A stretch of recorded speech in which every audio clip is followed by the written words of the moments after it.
You got to wait for a gapper. That is fair down the right field line. Giambi on his way to third.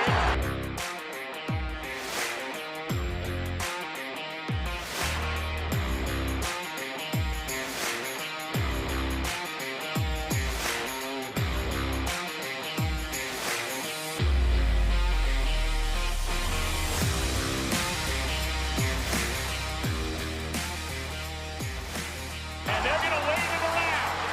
The throw misses a cutoff man. Shot into the plate. Out of the plate. Derek Jeter with one of the most unbelievable plays you will ever see by a shortstop. Live from Chatterbox Sports Studios, it's Off the Bench with Thom Brennaman.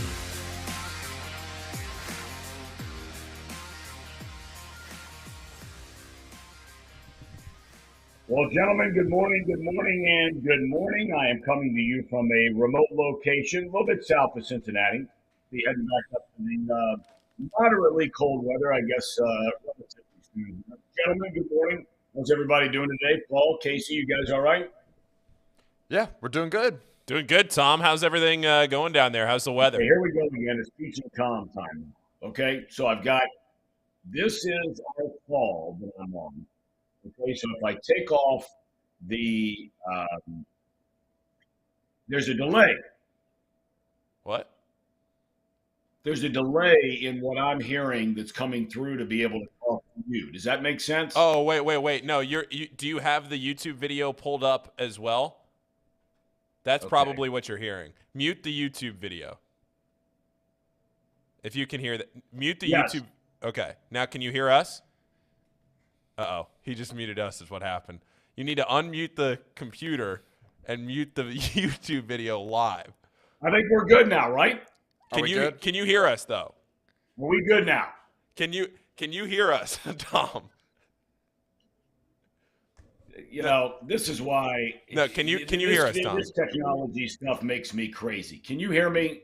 We can hear you. Can you hear us? I hear you fine, and I've muted the other one, so I think we're okay. Good. Okay. We're good. We're good. How are you guys doing this morning? Fantastic, Tom. How are you? Doing great. Great. We got down here to Florida. It's the first time. We have some friends that live down here, and they were kind enough to ask us to come down here. And it's the first time I've been down here since that hurricane hit back in September. And I have to tell you, it's heartbreaking to see what's happening to so many of these families down here. You know, we had the tornadoes about 1.5 years ago, 2 years ago that went through Kentucky and killed so many people and literally, you know, just picked up blocks and blocks and miles of houses. The same thing has happened down here. In fact, it's so bad that a local dog park is where they assemble all of the belongings of people that basically have gone in the trash, that have just been, you know, wiped out. And so puts everything this time of year into perspective. So anyway, all right, we get to sports and we got our show here today. We come your way, as you guys know, as everybody knows, 10 to noon Eastern time, Monday through Friday. You can watch us on YouTube at our Chatterbox Sports page. We always ask you subscribe to the program if you would. We're also on Facebook. Just search Chatterbox Sports, and we will be there. If you prefer to join us in podcast form, by all means, wherever you get your podcast, search up Off the Bench with Thom Brennaman, and you're dialed in.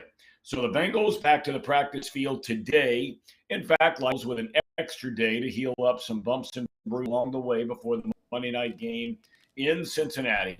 The Bills have won 6 in a row. Bengals have won 7 straight. We know for sure the number 2 seed is on the line at kickoff, and it could even be the number 1 seed. I don't know about any of you, and Paul will get into this in a minute. I am stunned that Buffalo, with a game played in Cincinnati, at last check was a 1.5-point favorite in this game. Bengals at home, defending AFC champions, and they're an underdog. And by the way, if you didn't notice, some of you probably have, but maybe some of you haven't. Normally, Monday Night Football starts about 8 o'clock or 8:10. This week, the game is kicked off at 8:30. So that is a late start, going to be a late night. The Tennessee Titans and the Jacksonville Jaguars are getting advice from everybody and his brother. We're not going to join the crowd as to do what they're going to do for this coming weekend. Now, let's play Dallas tonight. And they've already decided Derrick Henry's not going to play. It really doesn't matter what either team does this weekend, because if they play, when they play next week in Jacksonville, the Titans and the Jags, it's win and you're in, lose and you're done. So it's interesting to see what both teams at the end of the day are going to do. Very interesting development yesterday out in Vegas. Derek Carr benched by the Raiders. He's been their starting quarterback since 2014, took him to the playoffs a year ago. He's a franchise leader in virtually every passing category there is. He won't start the last 2 games of the year. Carr just signed a 3-year, $125 million deal this spring. And all of a sudden, the cries have started in Vegas to go get Tom Brady. Now, I know a lot of people, Trace Fowler's always bashing the bowl games. But the bottom line is last night, 2 really exciting games. You had Arkansas beating Kansas in the Liberty Bowl, 55-53 in triple overtime. And then Oregon rallies late. I think it was somebody around there in that studio. It might have been Casey who said that Bo Nix stinks.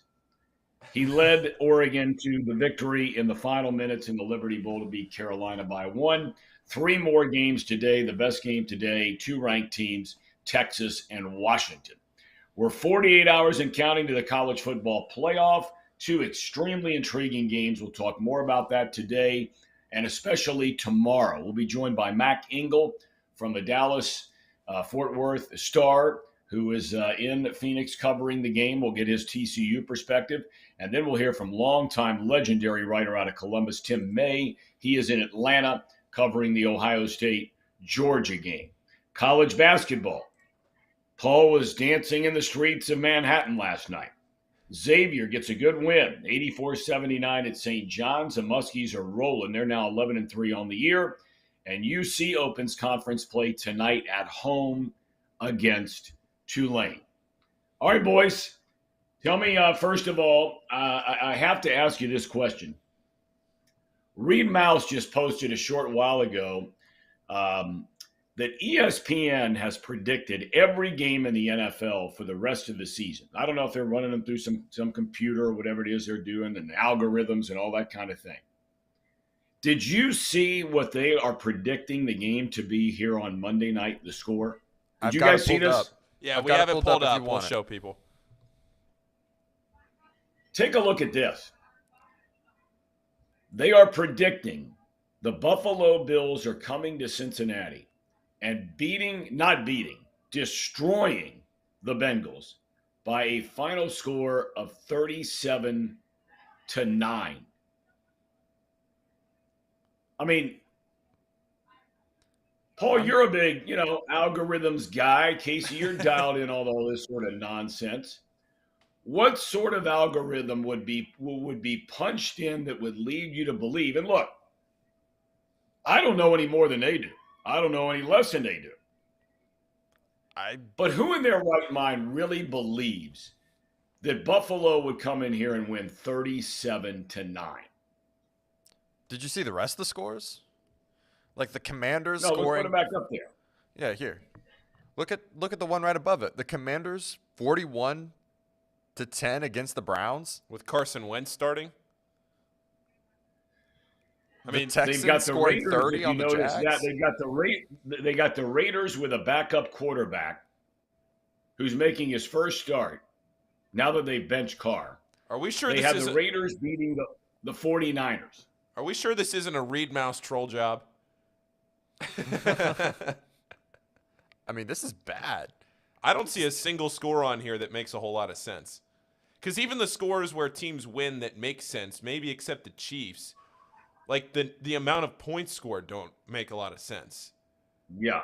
Giants 34, Colts 0, Eagles 44, Saints 27.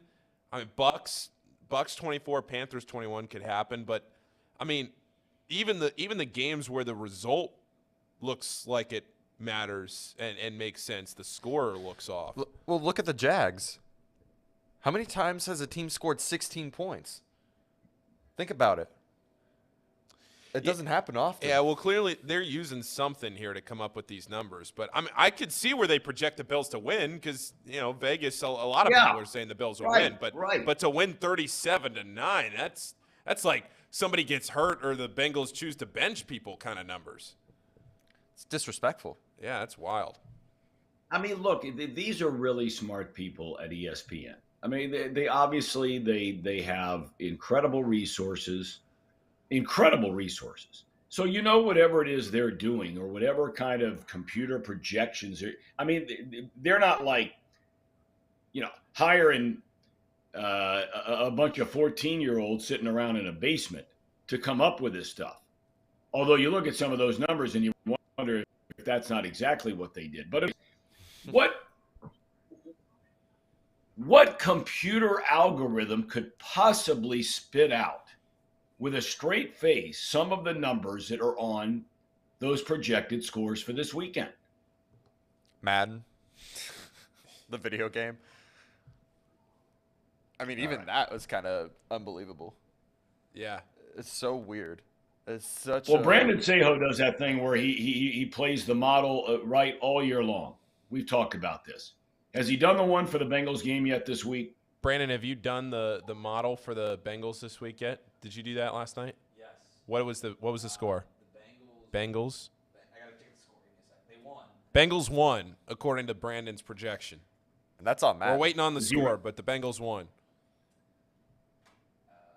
Waiting on the score? Wasn't he the guy that sat there and broadcast the game? What did he say? He said, "Weren't you the one sitting there broadcasting it?" Ask him if he remembers all of his scores. He wants to know if you remember all of your scores that you broadcasted. Well, I would remember the one from the night Last before. night. Let's put it that way. I was doing one game a week, okay? One game a week I was broadcasting. There's a good chance that I would have a rough idea of the score. So if it was 24-17 or 16, okay, maybe you don't have it. He just did this game last night. I don't know. We're still looking. They don't have Do you have any idea, Brandon? Yeah, I feel like they won. We got no idea. We got no clue. Okay. All right. I think it was Okay. like 17-6. 17-6 is his guess. Wow.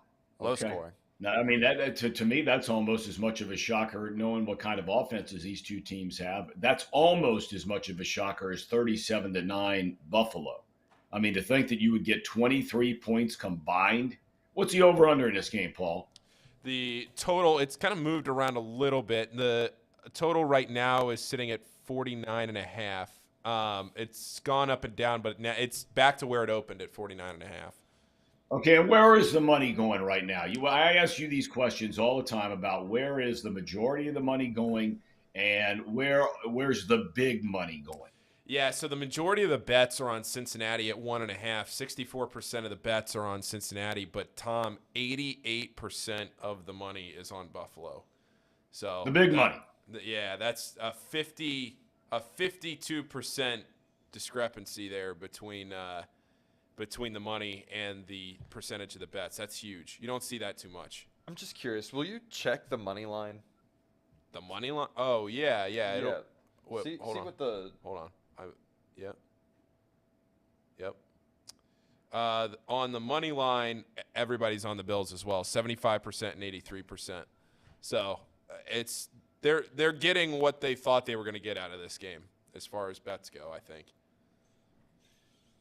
Okay. Well, it's basically a pick 'em. It opened at 2.5. It's down to 1.5, and I doubt it moves much from the 1.5 because that's where it's been really all week. But that's moving in the Bengals' favor, right? I mean, yeah, by a point, but nothing. No, it's not like it's it opened at 2.5 and now the Bengals are favored. It might. All right, but let me ask you this: you've been doing on your show, Paul. You've been doing Gambling 101, right? Yeah. Yep. Okay, on your show, Not Too Picky. So walk me and others through when you basically see something like this, okay, where the majority of bets are being placed, if I heard you right, correct me if I'm wrong, the majority of bets are being placed on the Bengals. But the big money crowd the guys that allegedly, have some inside info, guys that do this for a living, make a living from this. 80-something% of that money is going to Buffalo. Yeah. Historically speaking, and I'm not holding you to give me a number here, but just for the novices out there like myself and others. Sure. What is the end result most of the time when you see spreads like that? Meaning, does the team, in this case, would the Bengals normally win a game like this just based on track record? Or would the big money Sark, so to speak, would they be correct more times than not in that assessment that Buffalo wins a game? Well, it's tough when you say this because there's a couple of things here is because the spread is so close. So a lot of times, like when you look at the college football playoff this weekend, for example, the spread in the Georgia and Ohio State game is 6.5, and where all the money is coming in on Georgia. Georgia could still win the game, but they could win it by a field goal right at the end, and Ohio State could cover. So when you're looking at this and you say, are they going to win or are they not? When you're looking at a one-point game, it's a little bit different just because that's so close. How often does an NFL game end at a one-point differential? Enough that it matters. We've gone through that on the show. You and I have talked about that, Tom, Casey. We've all sat here and gone through that. It happens enough that it matters to have that 1 point instead of just taking it on the money line. But as far as how often a team like this wins, you would say we talk about this a lot where you talk about how much the sharps know versus how much the public knows. And right now the public is clearly on Cincinnati at the 1.5 because Cincinnati's on a historic run right now, 20-3 in their last 23 games covering the spread. They're the best team against the spread in the last 2 years. It's tough to say when the money's coming in like this. You don't really see it all that much where it's 52% difference. That's a huge difference. I'll be honest, Tom. I don't really know how to interpret this one at 1.5 because the way it's coming in right now, you would think that maybe that this is a Bengals play the way that it's coming in, or at least looking at the money on the money line. But the spread has all that money on Buffalo, which would make me think that if I'm a Buffalo bettor, I'm feeling pretty good about myself. Okay. All right. Well, you start looking at this game, and they're talking about the potential of this being, and I know Trace touched on it a little bit yesterday, but there are some out there, and there was a long story written about Joe Buck and Troy Aikman, who will be broadcasting this game on Monday night. And, of course, for years and years, they would do the biggest game in the NFC. They've never done a monster game in the AFC. Some are saying, and some of the numbers don't lie, the number of wins combined by the two teams, the most in 30-something years and all that kind of thing. But they're saying this is the biggest Monday night football game in maybe 2 or 3 decades. Because, let's face it, with all the money that Fox is paying for the NFC package, that CBS pays for the AFC package, and then what NBC pays for that Sunday night package, the Monday night schedule has not been a good schedule by and large for a long, long time. They'll run into a good game every now and again like they've run into this one. They don't have the power to flex out games to a Monday night like Sunday night football can do. I got to believe, and I said it, Casey, and I know you've been a big Bengals fan for a long, long time. I made the comment with Doc the other day. I really believe this is the most anticipated regular season game. And I don't know if I could pinpoint one game going back to the Boomer Esiason days because you guys weren't even born then. There were a couple of games during that run where the Chicago Bears came into town. William Refrigerator Perry and Walter Payton and all these guys who had won a Super Bowl. They played at Riverfront Stadium, but that was an afternoon game. I got to believe I'm not there, but I got to believe that's all anybody in the whole town is talking about. Is that fair to say? Yeah, I would totally agree with that. But it's not just the town either. We did this yesterday on our show. Reed did an excellent job finding some stats to talk about. And this is the third time on Monday Night Football that two teams at 11-plus wins are going at it to fight for the first place. That there's so much riding on this game that not only is it just like a big game for Bills and Bengals, it's like the biggest Monday Night Football game in a long time. probably the biggest game in the whole season. If you want to even take it that far. I mean, you're fighting for first place. You're fighting for seeding. You're fighting for respect. Yeah, I'm trying to think of I'm trying to think of a game this NFL season that has been or would be bigger than this. I guess maybe a game in Week 18 fighting for a division, but yeah, I mean, this is fighting for the number 1 seed potentially, depending on what shakes out with Kansas City, and we might have an answer to that on Sunday, depending on what Kansas City does. So, I look at this, Tom, and say, what game have we seen this season that would be bigger than this in the regular season? Well, I think, Paul, you bring up a great point. I mean, look, we remember having Reuben Brown, a longtime All-Pro offensive lineman for the Bills before the very first game of the year. The Bills in Kansas City and the anticipation of that game and so on and so forth. But, look, naturally later in the year you get.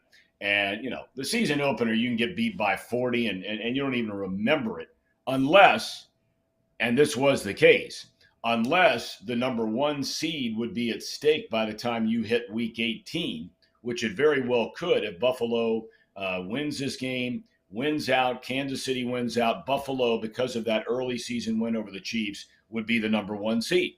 And I think we all agree. No one wants to go to Buffalo. No one wants to go to Buffalo. I don't know how many people want to come to Cincinnati. I don't know how many people want to go to Kansas City. You're going to have to beat a great team to get to the Super Bowl, or a couple of great teams to go to the Super Bowl.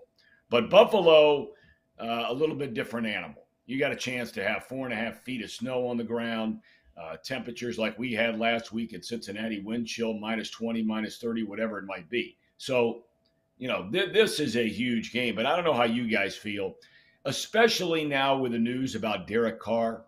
Now, he wasn't having a great year anyway. And the Raiders, the whole season's been a disaster. A lot of people thought they were a playoff team. But now all of a sudden, realistically, and we know anything can happen. But playing a guy who's never been a starter in Stidham in the NFL, in fact, Derek Carr's not even in the building. He did not practice yesterday. We can get into that with Brian Billick in about 7 minutes from now. But, look, I can't believe this guy is not with the team. He's gone from a team, but we'll get to that later. But the point I'm making is there's no way Kansas City now is going to lose a game. I mean, it's just not going to happen. I mean, with Derek Carr at quarterback, we've seen him get hot and have those kinds of games where anything could happen. But to think that Kansas City, they're at home this weekend against Denver. Now, Denver just fired their coach. Who knows what happens there? Maybe they play a little better. I don't know. But chances in Kansas City, slim and none. And now without Derek Carr, fellas, there's no way Kansas City's losing another game. They're going to be the number 1 seed. Yeah, I think we agree with you on that, Tom. I mean, even before Derek Carr was benched, I thought we all pretty much gave them the number 1 seed practically. It was going to be tough anyways to get the number 1 seed. Like, we would have to have won out anyways. Like, we would have had to beat the Bills and the Ravens, which are both 2 really tough teams. And honestly, if we don't beat the Bills this week, I think you have to have a serious conversation about potentially resting your starters and just taking that 5th seed spot. Because you get an easier game. You go play the AFC South. I don't know. Yeah, but see, here's the problem, okay? Well, look, the Bengals are not going to fall any lower. Well, I guess, yeah, they could if they were. You can't do that. I mean, that means that you're going to play the AFC South, and you're going to go on the road, and you're not going to get a home game, okay? So whether it's Jacksonville or Tennessee, you have to go on the road and win that game. Now you like your chances. But if all the other seeds play out according to form, that means your second game is in Buffalo if they're the number 1 seed. Right. But now you can say, well, you got to go there and win sooner or later anyway. What the hell's the difference? And that would be true. But you want that to be your second game, playing in Buffalo? This is only if we lose to Buffalo. If we win no, against I understand Buffalo, that. then... And I'm saying you would say then rest your players with the potential of either being you're saying rest your players against the Ravens. And if you win, great, you're the 4 seed. You're playing the 5 anyway. And if you lose, you're the 5 and you're playing the 4, right? Well, we would be 3 regardless. We'd be the 3rd seed. Well, not if you lost the next weekend to Baltimore, you wouldn't be. You would. So if you beat, if the Ravens win out and the Bengals lose another game, right, the Ravens would be the divisional champions at the 3rd seed. That's what I'm saying. Yeah. So if they beat the Bills and they rest their players, we would be the 5th seed. But if we win out, we'll be the 3rd seed, regardless. Yes. We're either the 3rd or the 5th seed, is what I'm trying to get at. Well, the bottom line is I'm not rolling over and resting players now. I mean, this team has won 7 games in a row. I know they've got some injuries they got to get through. They're going to have to play the entire offensive line together because this is a mistake they made, in my opinion, going all the way back to the preseason, and it took them 5 or 6 weeks to get it right. Now you've added a guy who, yes, he started before. No, he's never been a right tackle for this team by and large before. With Collins now out, this kid played guard a year ago. He started 4 years in Kansas as a left tackle, occasionally played a little bit of right tackle, but we heard all the time, communication, getting used to the guy. What can he do? What can't he do? You can't simulate that in practice. You've got to run your stallions out there. Now, Baltimore loses over the weekend, and then even if you lose to them, you're still guaranteed the divisional championship. That's a whole different animal. But if you're going into that last game of the year and it's a difference between winning your division or saying, you know what, maybe we'd rather play the AFC South team on the road instead of playing the Chargers, say, for example, as the 6th seed at home, then you got to play your players. Yeah, I don't think there's a scenario where the Bengals bench anybody unless something crazy was to happen and the Ravens game didn't mean anything. But I don't even think that can that even if the Bengals won this weekend and the Ravens lost, then that could happen. We would clinch our division. Okay, yeah. Then you rest them. But otherwise, yes. Otherwise, you're playing. I mean, you want to win your division, right? No doubt. Well, right. There's no question. Look, the higher the better seed you have matters. It means something. At the minimum, it means you get a home playoff game. Yes. If you're the 3 seed. You slip down to the 5th because you say to yourself, oh, man, I want to go play the Jaguars or the Titans. Well, be careful what you wish for because you're going on the road and you just never know, especially the way Jacksonville's going right now. I mean, you just don't know.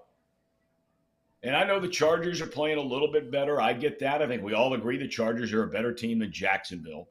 But I would still take my chances of playing anybody at home as opposed to having to win every game like they did, the last 2 games.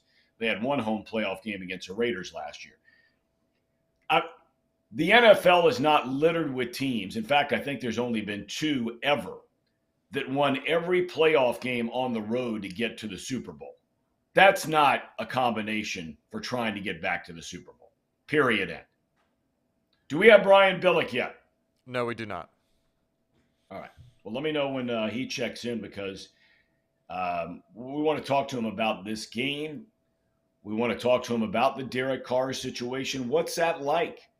And where did we get to a point that because you don't want Derek Carr to be a distraction, what in the hell does that mean? That all of a sudden the team and the player both agree, you know what, I'm not coming to practice today. You've signed me to a 3-year, $125 million contract.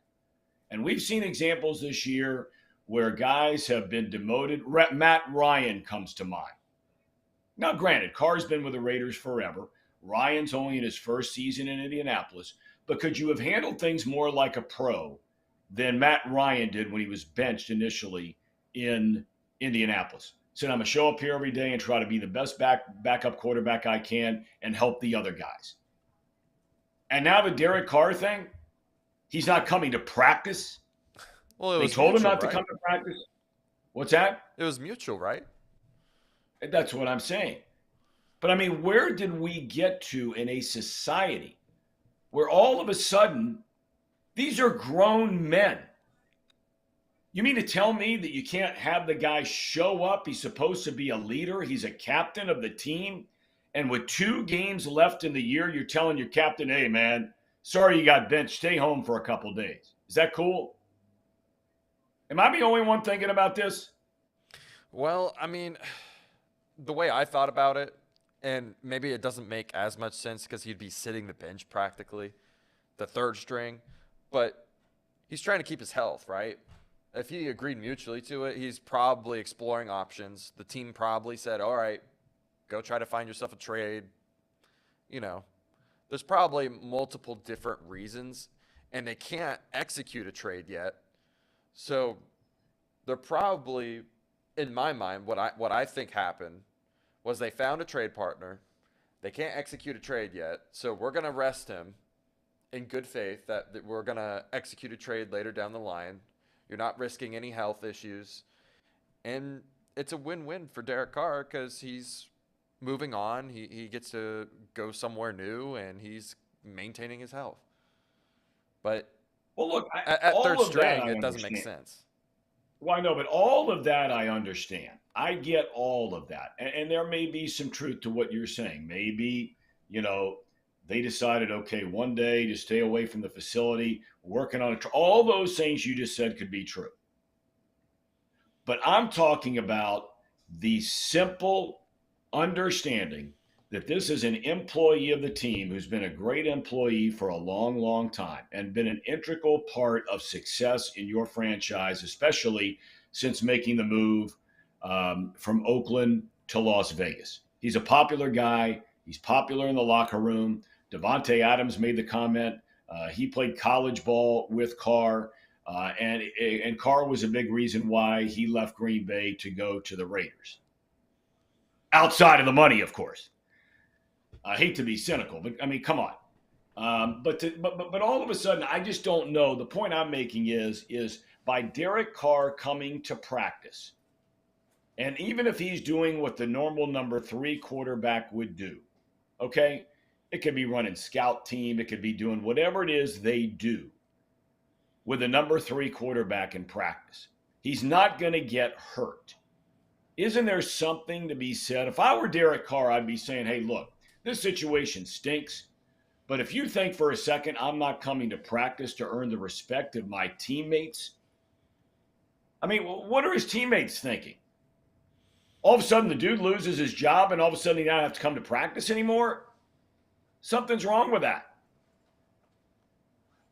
Yeah, I don't know. Maybe there's some locker room tension. I mean, what's Davante Adams thinking, though? Oh, my gosh. Man, what is he doing? Well, I mean, look, this is where, and I don't know Davante Adams. I've met him. I don't know him. This is where we get wrapped up in what I call player speak. I mean, this is really what this is. And a lot of us as fans, we can tend to want to always side. We believe our guy is this, and this. And that's fine. Look, do I think Derek Carr had something to do with Davante Adams coming to the Raiders? He's already said that. The answer is yes. They were friends. They played college ball together, et cetera, et cetera. But at the end of the day, it's the money that brought Davante Adams to the LA Raiders. Derek Carr might have been a small part of it, but Davante Adams could have found a lot of other quarterbacks that he would have been just as happy playing with and having them throw him the ball. And the way the season has played out would have had a lot more success than what they've had so far this year. Because they have been an awful football team this season, and a lot of people thought they were going to the playoffs. So, go ahead, Paul. Well, all I was going to say is because Brian Billick is in here, so the last thing I was going to say before Billick joins is you're really missing a great day in the studio, Tom. It's like 100 degrees in here. Yeah, of course. I leave town, and all of a sudden it's nice and warm and cozy in there. The HVAC feels like we're down with you in Florida today. All right. All right. Well, that's good to hear. I'll be on my way back on Monday, so we'll see what happens. Brian Billick, kind enough to join us, Super Bowl winning head coach from the Baltimore Ravens. Brian, we were just talking about the whole Derek Carr thing, okay? And they announced to the press that he's benched for the remainder of this season. I want to start with just being a head coach in the room with the guy who's, the all-time franchise leader in virtually everything. We're not saying he's the best quarterback that ever played for the Raiders, because he's not, but statistically he is. What's the thinking with 2 games left in the season, or what might be the thinking of benching your starting quarterback? Personally, I think this is Josh McDaniel going. It's not me. And when you change at the quarterback, we've talked about this many times, Tom. When you change at the quarterback position, nothing shakes a franchise more than that, due to injury or due to play. The hard part is there's no going back to Derek Carr. Now they can at some point say, okay, there'll be open competition. Hey, Tom, can we have him join and come back in? Coach, can you hear me? Your microphone. Can you rejoin our session real quick? Okay. Okay. Well, we'll check out with Brian Billick and then have him come back here in just a second. I guess there's some crackling or something going on in there. Yeah. Is that what it was, Casey? Yeah. Just some very heavy, just crackling. I don't know what's going on his end, but that happened last time too. It sounds good. Yeah, and if for some reason it happens here again when he comes back in, unless it's truly that annoying, I like to just keep him going. I mean, can we understand what he's saying? Can we hear what he's saying outside of the crackling going on? Yeah, just power through it, I guess. If you want, If you want to power through it, we can power through it, or we can leave it to our chat here. What do they think? Well, I mean, as long as everybody can hear it. Yeah, I mean, they're pointing out there's a lot of fuzz in the microphone. Try him now. Rich Gannon, okay. All right. Is that better? Yeah, we got him back. Yeah, much. Sorry, Brian. Okay, so Brian, go ahead. Thanks for checking back in. Your microphone was just crackling, kind of like it was last time. Okay, so please continue. You're talking about what a shakeup it is in the building and so forth. Go ahead. There's no going back to Derek Carr. And I agree. I mean, you're talking about a guy that's had 25 touchdowns. Yeah, he's had a few interceptions, but this is on a bad team that's trying to make up some ground. And this is a dangerous proposition, because when you're a new coach coming in, that's the time to get your quarterback. Because if not, then it's in the second year, the third year, whether you draft it, you go get it. Now there's a tincture of time, particularly if you get a rookie, that there has to be a development. How many guys have we seen that bring in draft a quarterback in their second, third, fourth year and then get fired midseason because the rookie quite hasn't come along far enough? So I think this is a Josh McDaniel issue, not a Derek Carr issue. Certainly he can play better, don't get me wrong. But this is not good for the organization in a division that's got Patrick Mahomes, Herbert. I mean, they're going to be around for a while. So if you've decided Derek Carr is not the guy, and there'll be a line of people that want to get at Derek Carr. And I'm not saying he's the end all be all and let's slam dunk him the Hall of Fame, but I think he's a better than functional NFL quarterback. What about the part, Ryan, where now all of a sudden he's not even in the building? I mean, this is where things in this day and age start to lose me a little bit. Both sides agreed he'd be a distraction, whatever that means. I'm not sure what it means. To me, this is a grown man who signed a 3-year, $125 million contract. He signed the deal, took the money. The team gave him the money. And now all of a sudden, if I'm a teammate of Carr's, whether it's mutually agreed upon or not, I'm looking around and I'm saying, wait a second. There are guys who get benched on this team every week that lose their job, and they're expected to show up at practice however much or however little they do. What am I missing there? Am I wrong on that? No, is this Derek or is this the organization? That's the question. If it's Derek, I agree with you 100%. It's like, no, man, you don't want to team, just but if it's the organization, again, it's Josh Daniel. All right, I don't think the audio situation is going to work. I'm going to try to send him a phone call link instead, if that's okay. Okay, Yeah. well, I don't know what is going on. All of a sudden, the crackling continues to try. I guess, Brian, what we'll try to do is get you on the phone here for a couple of minutes rather than whatever computer microphone that might be if that's causing the problem. So, Casey, you want to just have him call in? Yep, I'm going to send him the number now. Okay, all right. So I'm really interested to hear what he has to say about this because, this whole thing to me is really weird. Chris Sports Gamer, thank you. Audio sounds like aliens may have taken over the show. Alex says we need to send Brian a mic in the mail. Yeah, I don't know. It's weird because it just develops as the call goes on. It's fine when it joins, and then as the call goes on, it just gets progressively worse. So I don't know if it's a signal issue or if it's a mic issue or what it is with him, but. Who is AM? I've never seen AM in the chat before today. AM says it's probably the FBI hacking my account, which is a very real possibility. Have you guys seen AM in the account before? Have not. Might be new to the chat. Okay. Well, good to have. We got big numbers again today. It's good to have everybody in here.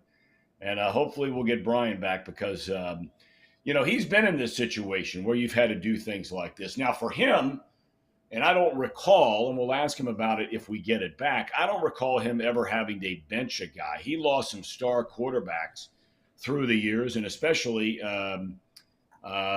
season opener right here in Cincinnati when everybody and his brother had picked the Ravens to win the division that year, and they lose Steve McNair, their starting quarterback, the late Steve McNair, to a season-ending injury. He won a Super Bowl with Trent Dilfer. We've talked about that before. But I don't recall him ever having to go through a benching of an established quarterback on any team he coached. And he coached for 9 years in the NFL, went to the playoffs 6 times. So he had some good teams. Emperor brings up a good point. Some of these says, we really don't need to see some of these guys on the Zoom. Maybe we just hear from them and hear their wisdom. Maybe not a bad idea. I always like seeing people better on some of these. Thom, before we get Brian Billick back in here, just real quick, this isn't really a this day in history, but I'm just going to throw this at you real fast. 20 years ago today, Riverfront Stadium was demolished. Wow.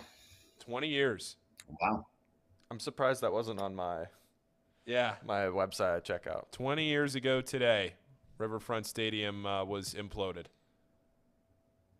Can you believe it's been that long? I can. I really can. Because, you think about, I'm starting to feel like Great American Ballpark's been around for a long time. And if Riverfront was demolished, then basically Great American Ballpark is probably, 21? Because they didn't tear down the stadium until they were building the ballpark, right? Yeah, it's they tore down the stadium, then they built the ballpark. 2003 was Great American's first season. So they tore down the stadium in December, and then Great American opened that following April. So this is going to be 20 years. Yeah, it's crazy. It really is. And look, we can sit and get into a whole debate about, what has happened, and we will as we get closer to baseball season. But, you start in 2003. This will be the 21st year of Great American Ballpark. If somebody would have told you when that stadium opened, and it was shortly prior to that, where the team had brought in Ken Griffey Jr. as a free agent, to add to what was a one-game playoff team in 1999 that lost to the Mets and Al Leiter, getting shut out at Riverfront Stadium. If somebody would have told you in 2003 that you would never one time witness a playoff series win in the history of the ballpark? 21 years later, would you have believed that? That's a crazy thing to throw out there, but no, I would not have believed it. The way that the Reds franchise was set up, the way that they built the stadium, and all the positive momentum and everything that was going on with the Reds at the time, no, I would not have believed that if you told me. But now, looking back at it, hindsight's 2020. What a wild last 20 years. I want to make sure I got this straight now before I just spoke about that, because I did not come back to work for the Reds until 2008. Now, I know that 2003 to 2008, they were not in the playoffs. But when I said that, I said you would never see a series, postseason series win, meaning winning the series, which we know they haven't done. The more I'm thinking about this, have they won a single playoff game at home in the history of that ballpark? Because in 2010, no, they not. Got beat 3 straight by Philadelphia, right? In 2012, they win the first 2 games on the road in San Francisco, lose 3 in a row at home. I don't think there's ever been a playoff win in that ballpark. No, there's not. I just pulled it up. There has not, because they got swept against the Phillies. They got swept at home against the Giants, and the 2 wild card games were on the road. So, no, they have not even won a playoff game at home. I got to tell you, of all of the things that you could talk about with the Reds, I would have never thought about that had we not been talking about the anniversary of the demolition of Riverfront Stadium, the erection of Great American Ballpark. And look, I think we all agree that they've had some really good teams that were more than capable of winning playoff games at home. But to think that ballpark is getting ready to start its 21st year, and you have not seen a single postseason win, not one 9-inning game in 21 years. I'm sitting there trying to think to myself, of all the teams that are out there, right? Brian Billick is telling me he needs an access code. Yeah, we got him in here, but because you're remote, we don't think it's going to work, because there's no way to get from you to him to back to you without you being here in the studio on the headset. All right, if that's the case, then am I going to have to cancel the guest for tomorrow? No, because we'll have them in via video through the vMix like normal. Oh, I get what you're saying. Okay, yeah. Okay. The only reason we had to get Brian in here separately is because he was calling in through the phone. Sorry about that. Okay. But those guys tomorrow will be fine because they'll be in like normal. I'm sitting there trying to think to myself, back to this Reds thing for a minute. And it's not beat up on the Reds day. That's not the idea. We have a lot of other things to talk about that are a lot more pressing right now, whether it's games in the NFL, whether it's college football and the playoff getting ready to get started. But I'm just sitting there thinking to myself, okay, I'm looking at all the other teams in baseball over the last 21 years, okay? So if you started in the American League East, and some of these I'm not going to be able to get right. I don't have time to look it up, okay? But the Yankees, the Blue Jays, the Rays, don't know about the Orioles. They're one of those teams, maybe, Paul, Boston, for sure. So Yankees, Blue Jays, Rays, Boston, for sure. Cleveland, for sure. White Sox, yes. Minnesota, yes. Detroit, yes. Kansas City, yes. Houston, yes. Seattle, yes.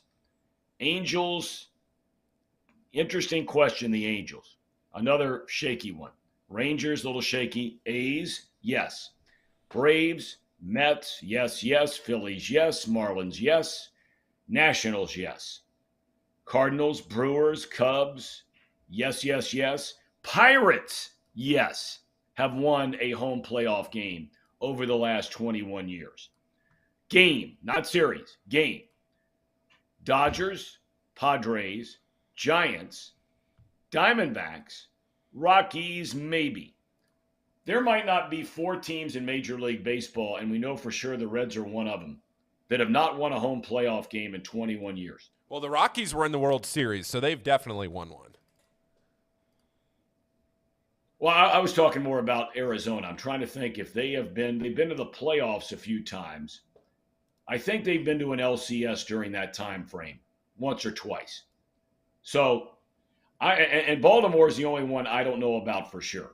Baltimore has, yeah. Baltimore, they went 5 games in the ALDS against the Yankees in 2012, and they were in the ALCS against the Royals in 2014.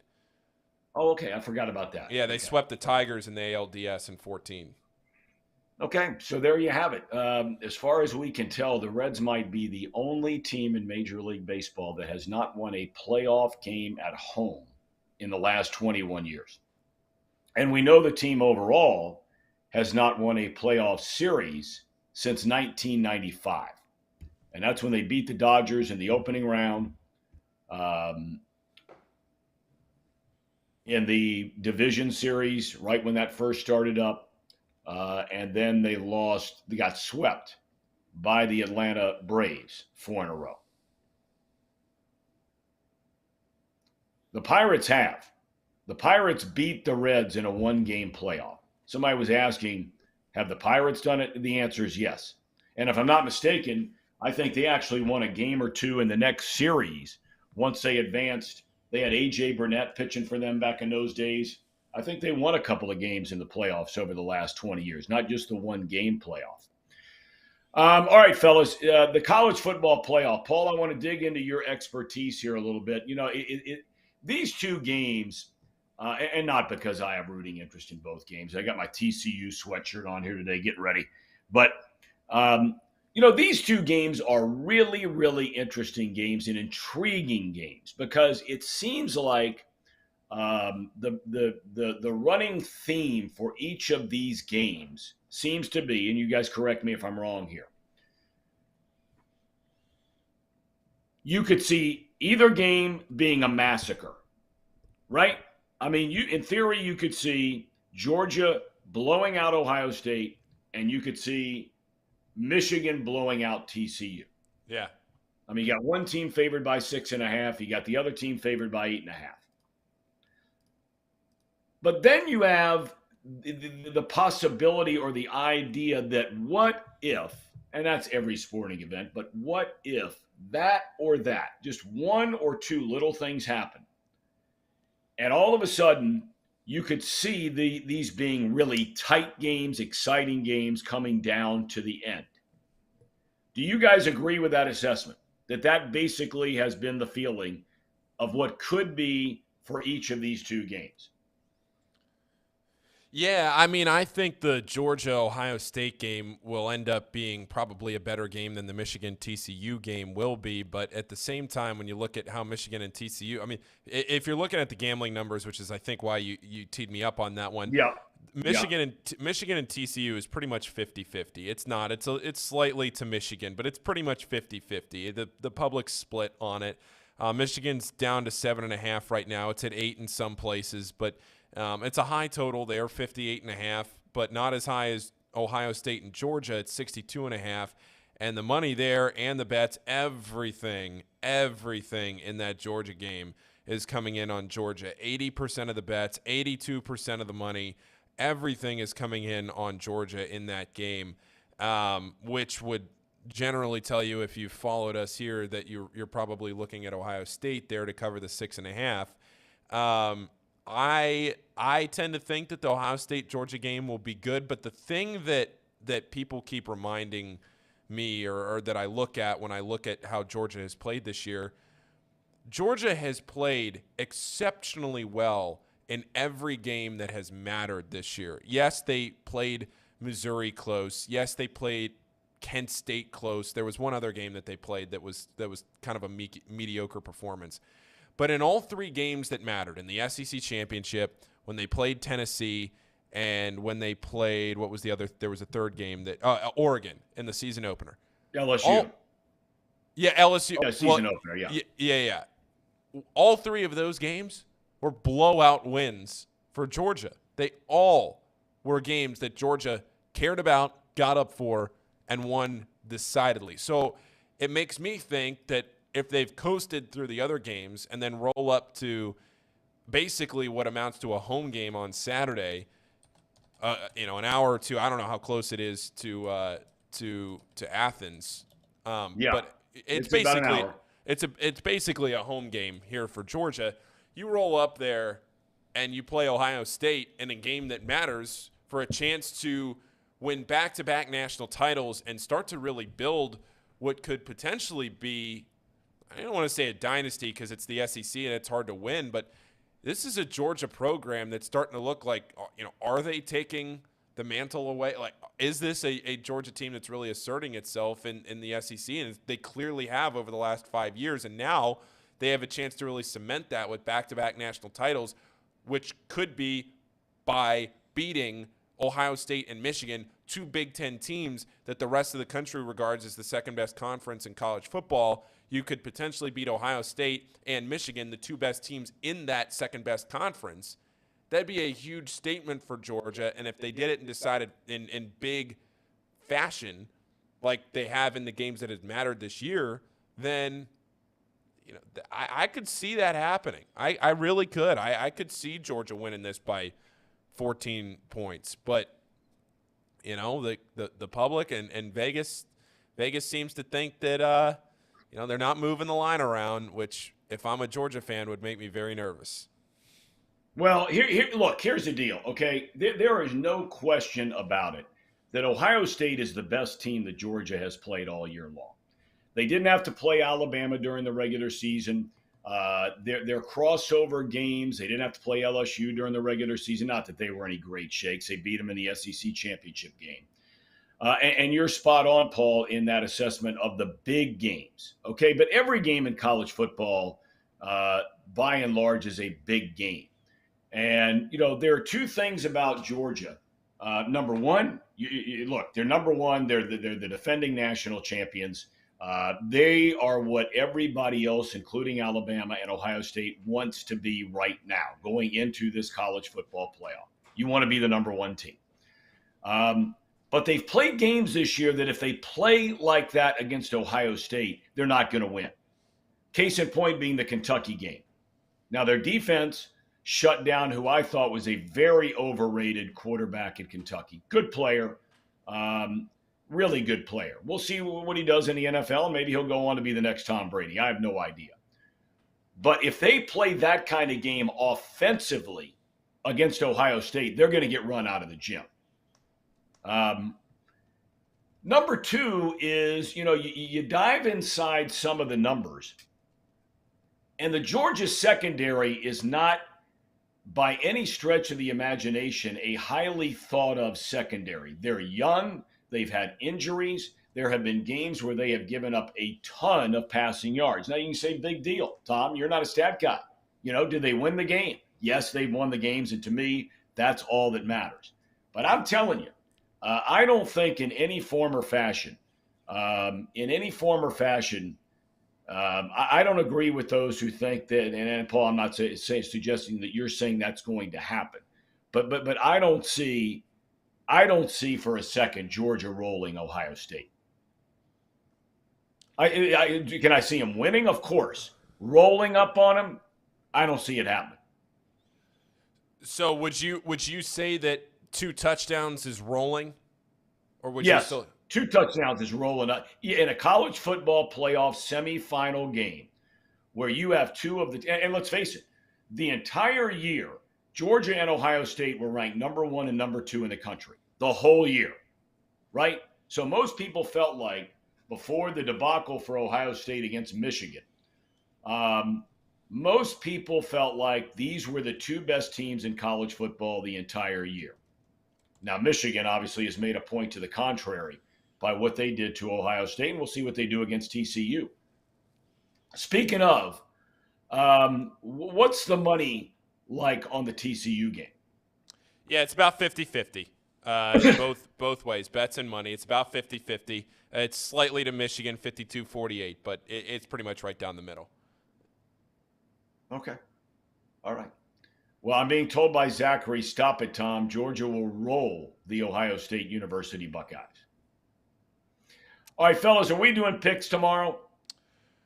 Yes, we are. Yes, we absolutely are. Tom, what would this show be on a Friday without picks?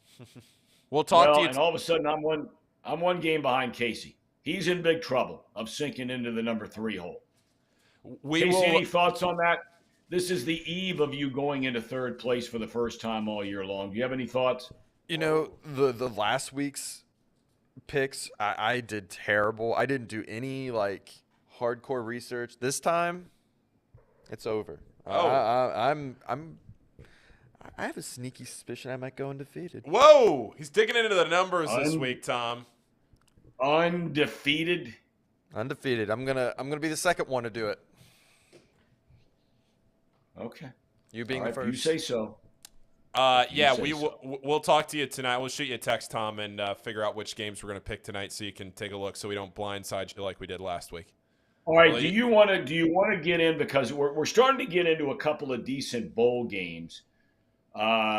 Even today, that Texas-Washington game is at least a little bit interesting. You know, you get Texas is trying to end the season on a high note.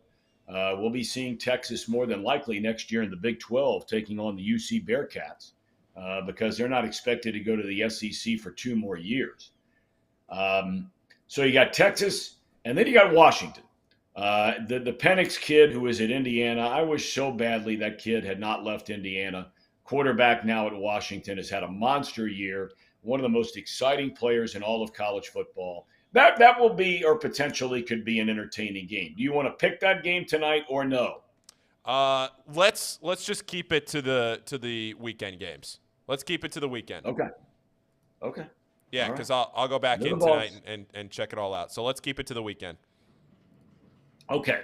So to recap tomorrow, our game plan is to have Mac Engel on, who covers really everything Dallas. And we could ask him a few things about the Cowboys tomorrow. Been a columnist there forever, legendary columnist there in the Dallas-Fort Worth area.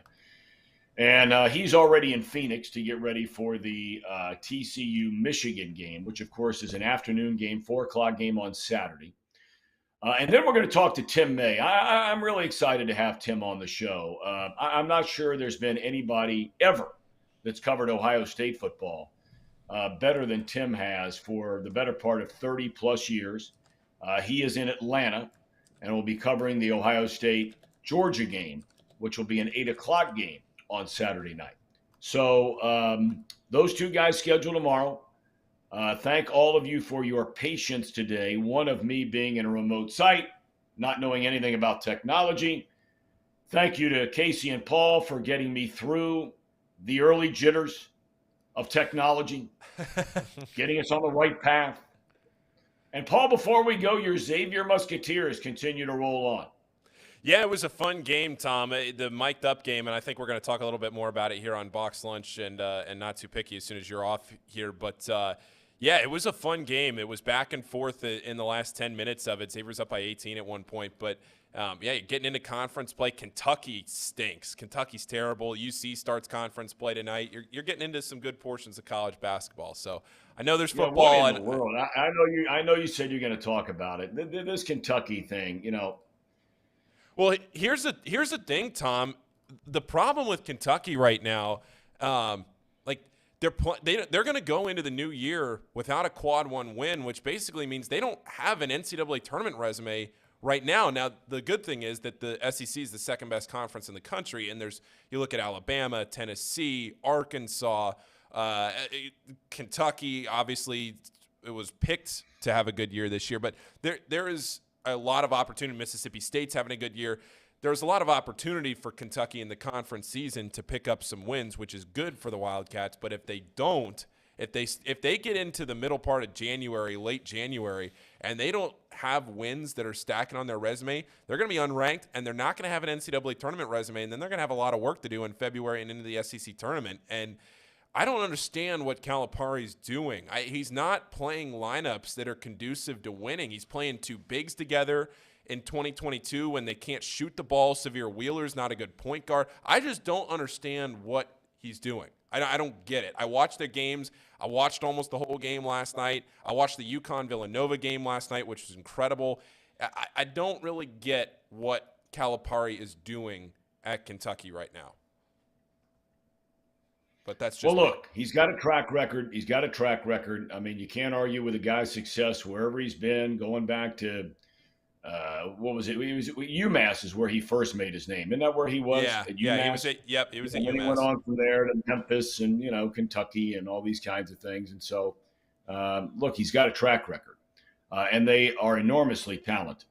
But their fan base is really starting to get bent out of shape, and rightfully so. It's his job to get this ship straightened out and out of the rough waters at sea right now. And like you said, you watch them. They're hard to watch because they can't shoot at all.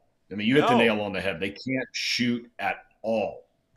I keep thinking back to that game, fellas. We had that anniversary of the highest scoring game in the NBA, the history of the NBA. And you had both teams without a three-point shot, shooting up over 65% for a game. Guys can shoot the three and they can make dunks. There are very few teams in college basketball anymore that can make the 8 to 10 to 12 to 15-foot jump shot. You agree with that, Paul? You watch a lot of basketball.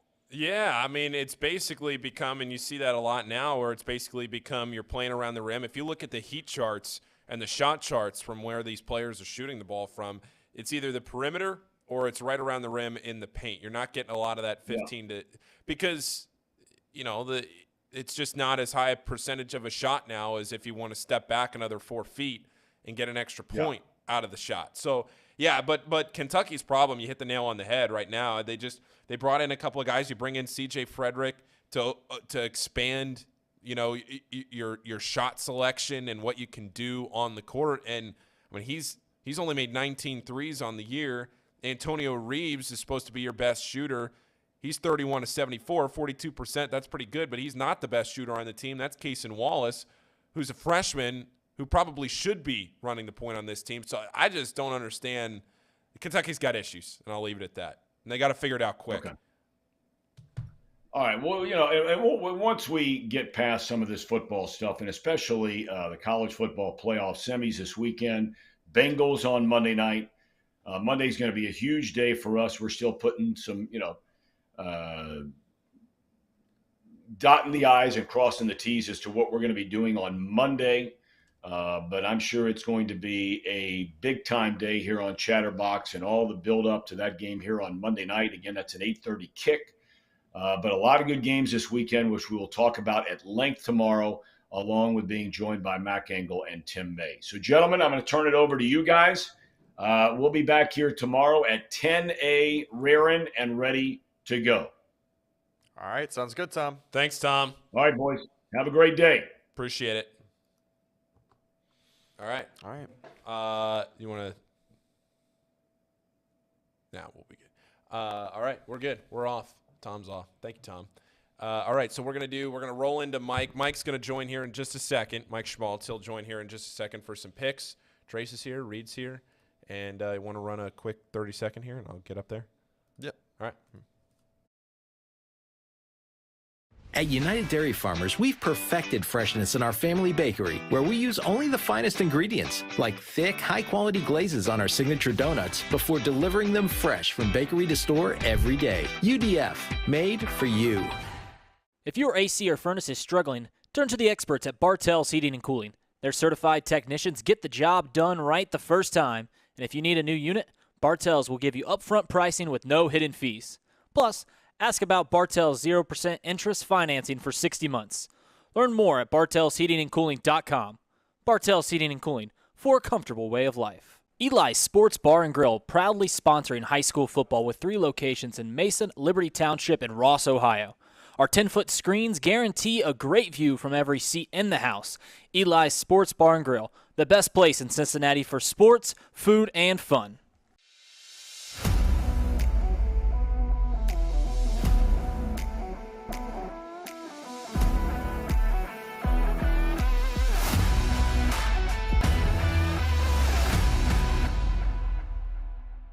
Where can you turn when you're in pain?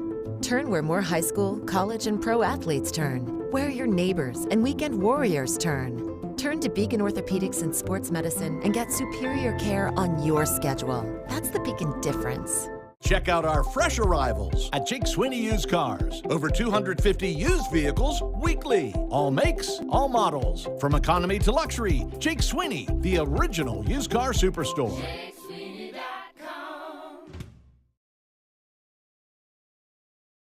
So we're doing a combined show today. We got box lunch, we got picks, we got Mike Schmaltz coming on here in a second. Reed, before we get into Mike, who is still, we're waiting on Mike to join the show. Before we get into Mike, let's finish up some of the things that we hadn't talked about with some Betting 101 stuff, because this is our last not too picky box lunch type deal before we get into the launch of sports betting this weekend. So we talked a lot about basically like, you know, some of the things with cashing out, with hedging, with things to look for. Let's get into, again, a couple of tips maybe that we should talk about with how to handle this weekend, the books to look out for. We're not going to get into some specific books, but we've talked a lot about making sure that you use all of your registration. The one thing I will say is I tweeted out a link the other day about the free bets. Yeah. And what a free bet is. So can you just, for the people that don't know, explain what the risk-free bet is? Yeah, so in the state of Ohio, according to that article, they have made it illegal to advertise it as a risk-free bet.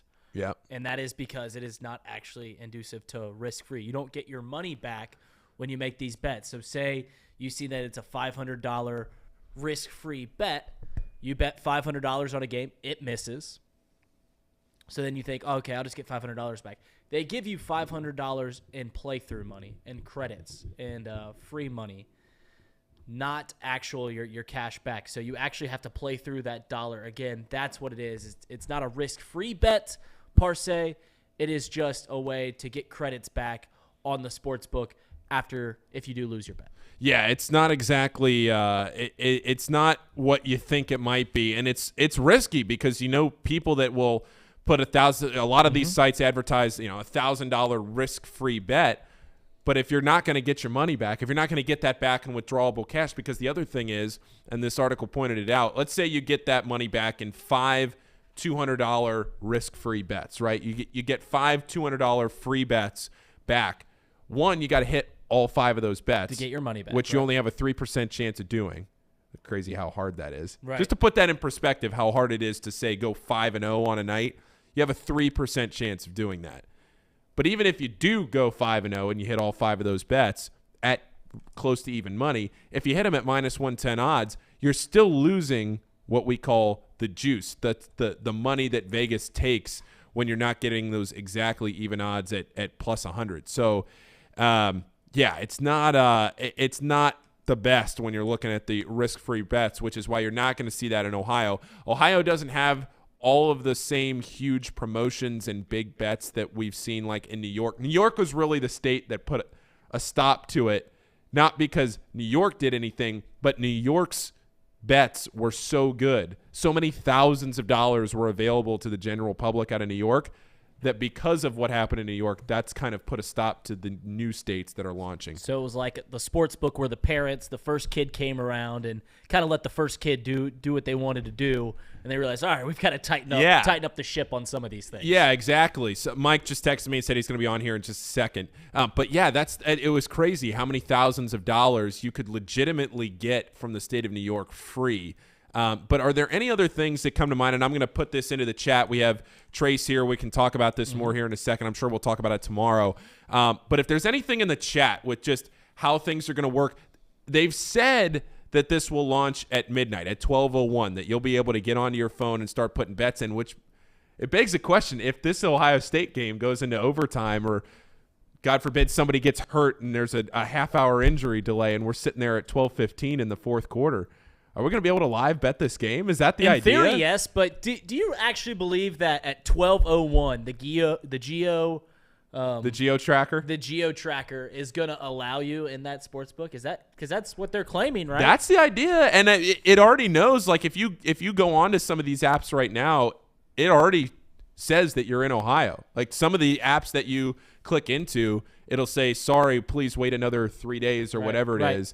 and then you can get into the state of Ohio. So they know where you are right now. I just don't understand, because if you get into that, think about how many Ohio's the 7th most populous state in the country that has gambling. I think that's the stat or something like that.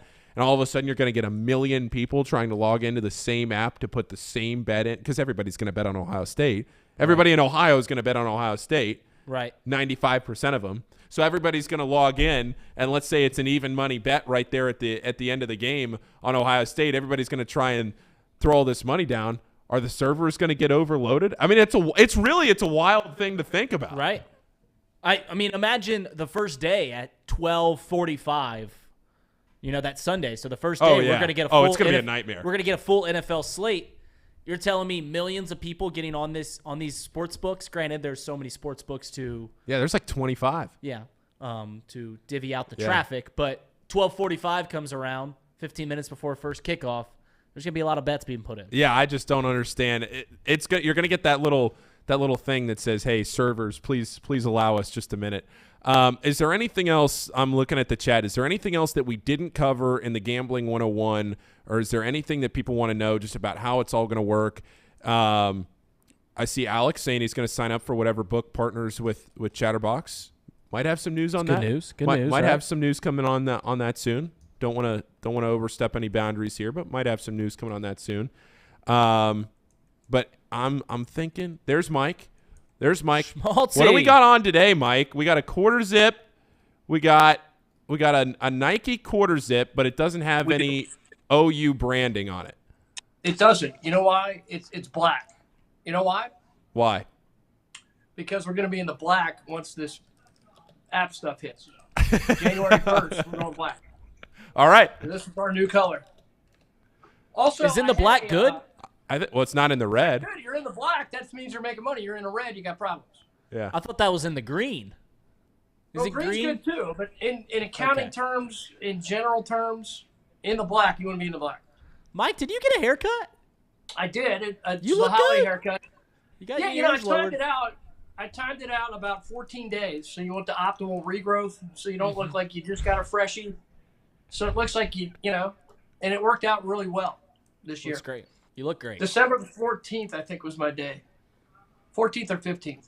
Okay. All right, Mike. So optimum regrowth, and then your holiday pictures look that much better the next time out. You see them. Look good. So, Mike, you weren't on last week, and I got to admit the chat was all over trying to figure out where you were. And that was my fault to you that I didn't tell you because we were doing the betting 101 that we didn't get that through. So you have had 2 weeks to plan whatever you're going to throw at us today. And this is the last time you're on. We will be able to put in some of these bets in Ohio if you throw NFL picks at us for Sunday. Isn't that amazing? Isn't that wild? My big pick, now, I just want to say this. My big pick for you last week was going to be last night's Oregon game. So what was that? North Carolina was plus 10.5. They didn't win, but they covered that pretty easily. Mm-hmm. So you're doing a retroactive I won. Well, sure you thought that was the win.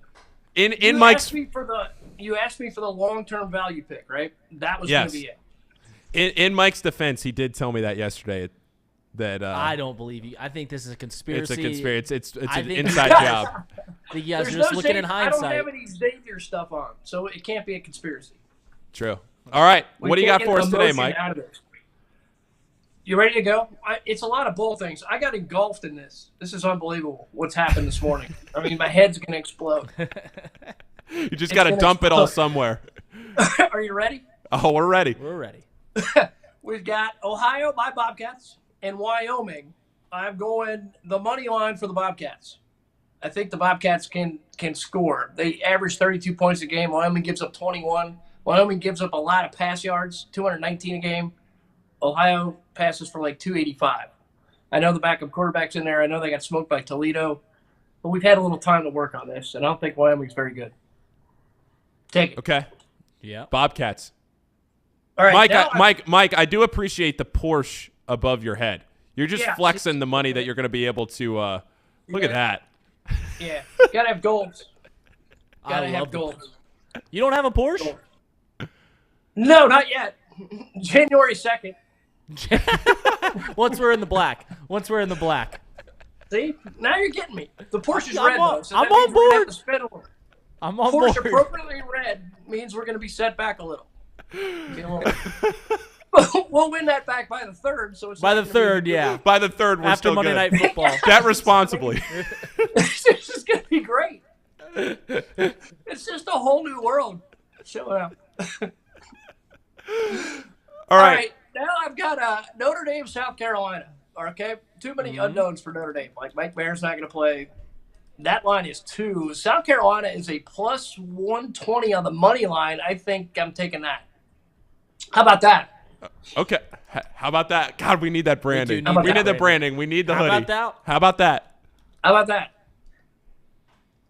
South South Carolina doesn't give up a lot of rush yards either. They give up 182 a game. That's what Notre Dame does, but we don't have a court. You know, we don't know what Buckner's going to do. Mike Mayer's not going to play. We don't even know how good the Notre Dame receivers. It's going to be trouble. They're going to try to run it, and I don't think they're going to be able to run it all that well against South Carolina. Yeah. So therefore, I go there. Are you going down to watch the game? Are you going to get down to Florida? I would go to Florida, but now the Florida weather's kind of here, so I don't need to leave. Plus, we got a lot going on January 1st. You know what I mean? I can't be distracted by beaches and fruity drinks. Yeah. I mean, you got to go into the lab and let's start cooking. Okay. Sounds like you've already been cooking this morning. Yeah, maybe a little bit. Look, I got stuff. He's got his bet slip. Oh my God! Look at that. Stuff. He's already been in the app with his bet slip ready to go. He's just waiting for it to hit midnight. He's setting send. Do you realize how ridiculous that is, that we can get into the app now? We can set everything up. We can type in how much money we want to put in on something. We can load money into the app. But the only thing we can't do is hit place. Right. It's ridiculous. All right, go ahead. Well, they're giving us free bets. Let's use them. Yeah. That's right. That's right, Mike. We ain't going to get a Porsche without using them. There it is. Right back there. That's what we're doing. All right, so what else? I went Washington, Texas. I like Washington here, plus 130 on the money line, only because Texas's guys aren't playing. Bijan Robinson, not going to play. And I think Washington puts up some bigger numbers, 41 points a game, 376 passing yards. Texas gives up 239 a game, 123 on the ground. They give up 21 points a game. I think Washington wins just because Texas doesn't have anybody playing. Okay. What do you think of that? All right. How about that? How about it? You good? You with me? I like it. I'm with you. We're on board. We love it. He's licking them down. Okay. Next, I've got this Kentucky game. Kentucky, Iowa. You keeping track of this? Iowa's down to the third string quarterback. Yeah, they're going to be like 10 points. The What's the under, like 10 points? The over-under in this game at one point was down to like 30. It's at 31 right now, which is, I think, the lowest total in college football history. Yeah. It's disgusting. Yeah. Kentucky's getting to what Levis isn't going to play. My man, Cavassier Smoke, please just transfer to Notre Dame so I can listen to the name. Just transfer. He's not playing either, but he's like their leading running back. So we've got some issues there, but I think Kentucky's at least getting to, so I'd take that or I'd take the Kentucky money line plus 110. That's got to be worth 2 points. The third string quarterback for Iowa has to be worth 2 points somewhere for Kentucky. What's your opinion on the over-under at 31 points in that game? I don't know. All right, so what do I got? Points per game. Kentucky averages 30. Iowa averages 47, but that's with guys that aren't in the game. Yeah. I don't know. What is it? 31. 60-something? 31. The over-under's 31? 31 for the whole game. Wow. I think it's the lowest total in college football history because there's ways that the computer sets it up that it almost can never be lower than 36.5. Like that's kind of the standard that you never see totals lower than that. So the fact that it's almost a full touchdown lower than that 37 number, that's wild. All right. Yeah.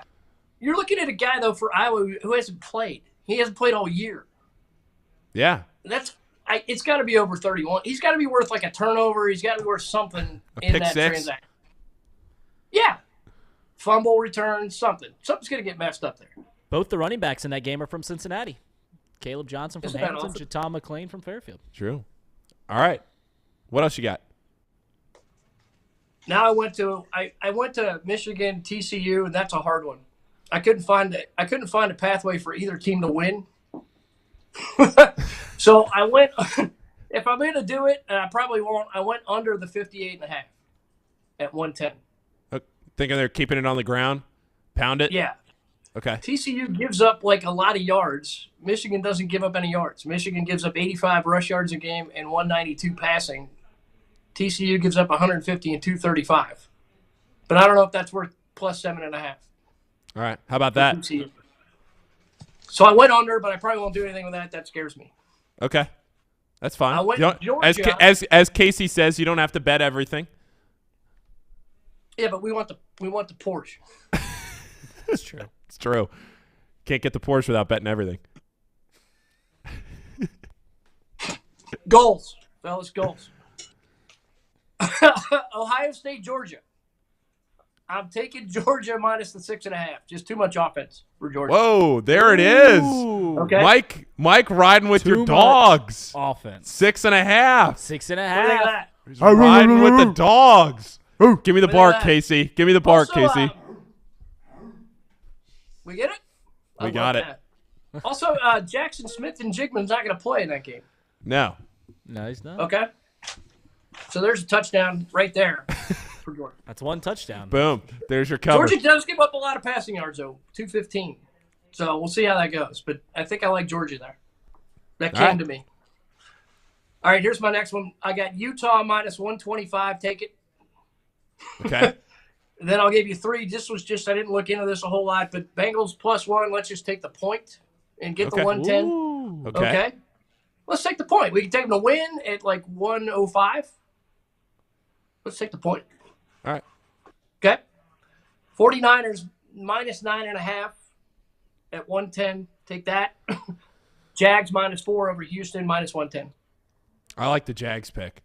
I haven't looked too much at the 49ers pick, but I do like the Jags pick. Okay. Okay. All right. That's what I got. And then my head exploded. So a short circuit. There's more. If we had more time and maybe I could come back for a second session. Well, how much more do you have? Tournament. Well, I didn't. That's all I got to. Oh, I see what you mean. I see what you mean. I like to look. I like to try to find some knowledge in there somewhere. Edge plays. Gotcha. Well, next to make week. me feel better about things. Next week, you can do your show live from the Porsche. Yeah, just probably will. Just call in on your phone and just do it from the Porsche. Yeah, I will. I'll show you guys that. I don't know. What color do you like? What color should I get? Because we're in or black. Green. Black with the green racing stripes. Okay. Get a 911. Yeah. I like it. Maybe an Ohio logo on one side, maybe Notre Dame, maybe a Shamrock on the other. Yeah, there you go. It's all green. It's all looking. It's all coming up schmaltz. It's gonna be basically free, so it's not gonna matter what we do. That's true. Good point. Mike, you're the man. Next time we talk to you, we'll be doing this legally. Not that we were doing it it's illegally. gonna be fantastic. All right. I might not sleep for the next 72 to 78 hours, whatever it is. All right. Well, I'll see you Saturday at Xavier. All right, guys. All right. See you, Mike. Happy New Year. Happy New Year. I got to meet Schmaltzy on Saturday. You do get to meet Schmaltzy on Saturday. Can't wait. I'm excited. Yeah. Will he be at Dana in the morning? I doubt he'll be at Dana's in the morning. Or else we'll have a buff. You know what Mike is, for people that don't know? At the Xavier games, Mike is the Buffalo Wild Wings guy. Like the send the game to overtime guy.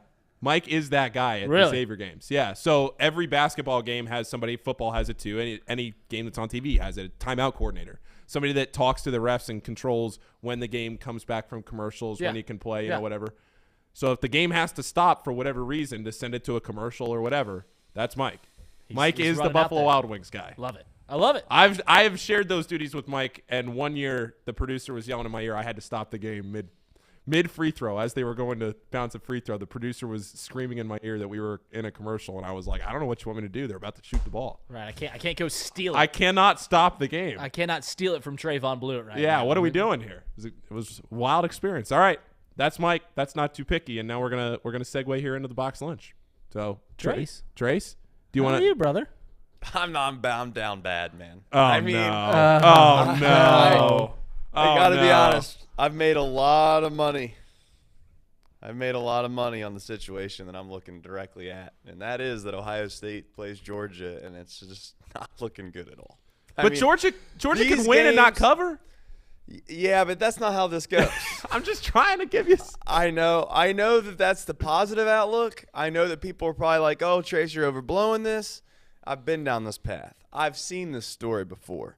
I've watched this story play out probably 20 times over the course of this exact somewhat scenario. I've seen this happen 20 times, and I don't know if there's been one time that I can think back on to where it's been wrong. So maybe it's due to miss. On the big games, right? Yeah, on the big ones. The truth is that when the entire world is betting on a game, you made reference to the Kansas-Indiana game earlier this year in college basketball when it was similar to where everyone was betting on Kansas, and you're like, okay, Indiana seems like the play. That's Indiana-Kansas basketball at noon on a Saturday when there's football on. It's not a big purse game. Not a big purse game. Vegas probably is paying a little bit of attention to it, but not like this game. This game is going to be one of the most gambled on games in the entire country throughout that entire weekend.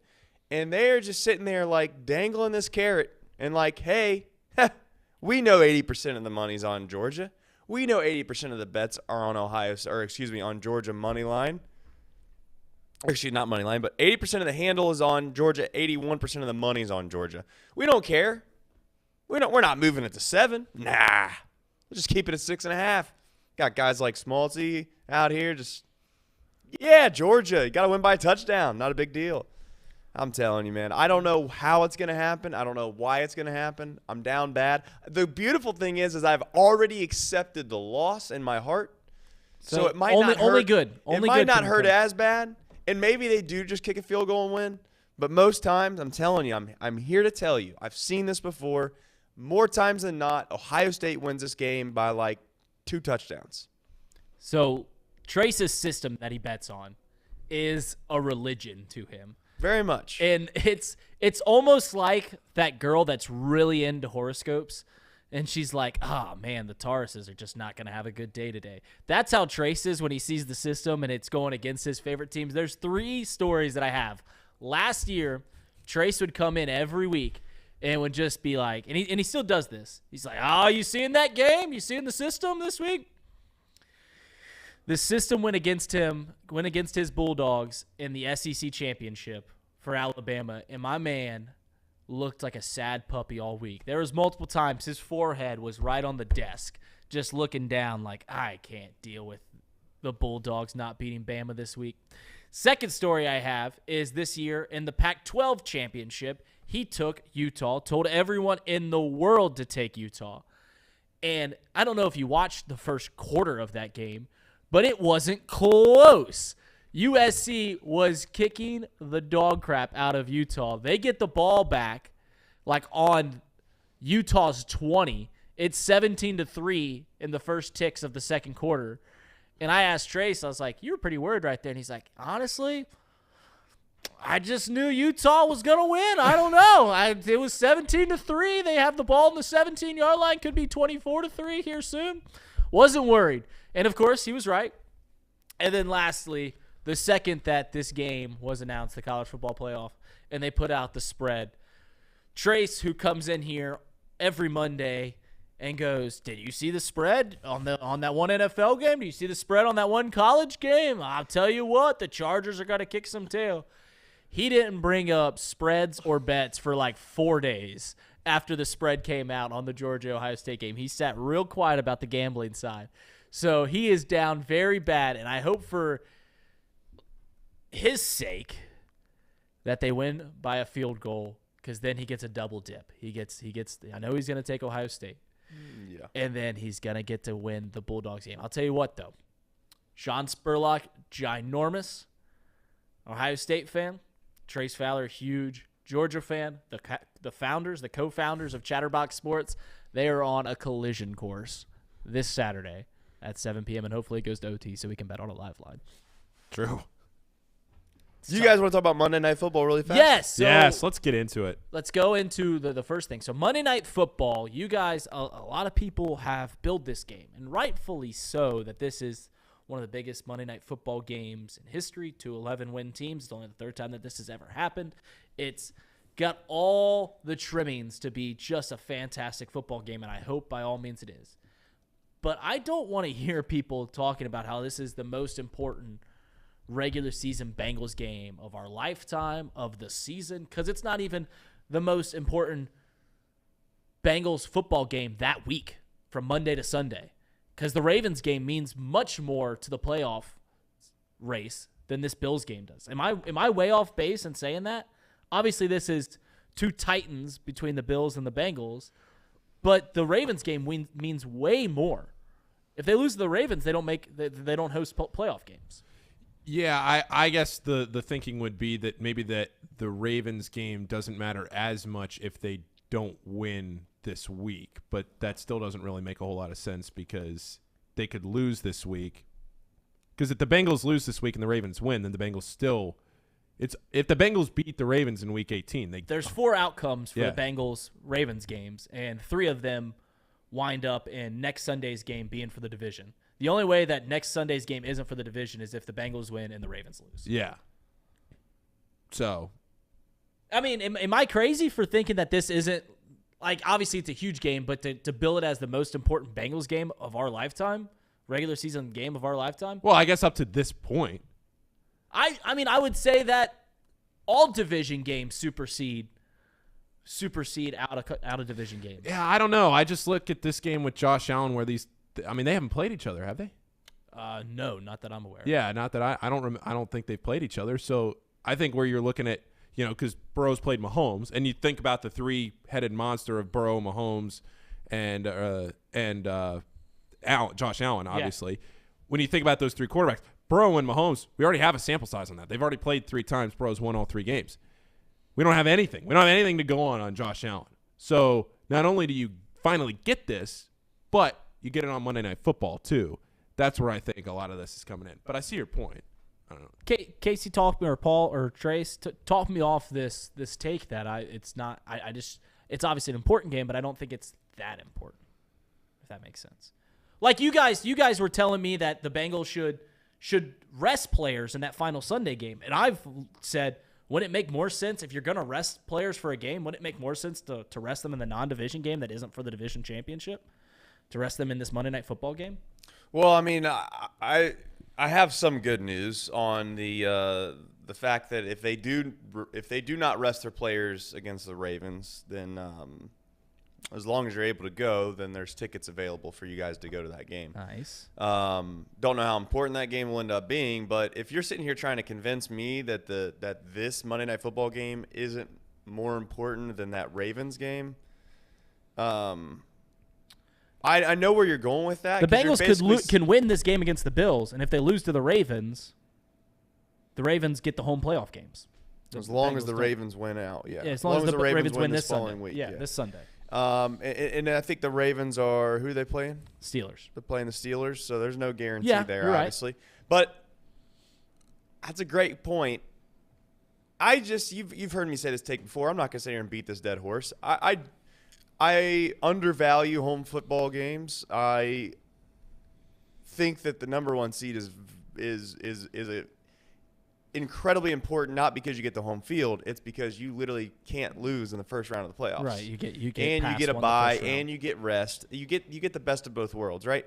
So the question then becomes is like the reason this game is so important is because it still keeps the opportunity alive of getting the number 1 seed, and I would say that it would be nice to play at home to a small extent if you have the home field advantage all the way up until the AFC Championship game. Right, if you're the 2 seed. If you win this game, then you open up the door for the Just getting one home playoff game is not that big of a deal to me, right? I think if you play the Chargers at home or you play the Jags on the road, in my opinion, those 2 games are relatively even. I would even give the edge, personally, as you've heard me say before, I would personally rather go play the Jags. But I'm not – we're like – running this through a fine comb tooth, whatever the term is. Right. And I don't know if it's that big of a deal. But I would say that it's certainly a narrative-changing game. What are tickets going for the Bengals-Bills game? A mountain of them. Oh, there's no chance. Standing Absurd. room tickets are $175. Standing room before fees. You want to hear something wild? Uh-oh. Last night, I was like, you know what? We're going down to Moorline on Monday. I was like, we're getting a little bit of money from those guys. I was like, I'm just going to take all the money that we get from those guys and then just try to buy tickets for all of our group. Sure. I got on whatever website I got on, no free ads. And I immediately just closed the browser. I was like, well, that's impossible. Can't do that. It's like $500 for like relatively decent seats. I'm like, this isn't the playoffs.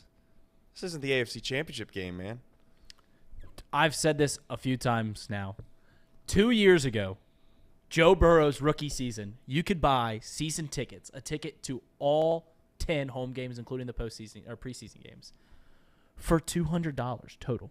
$200 total. And I'm looking at this Monday Night Football.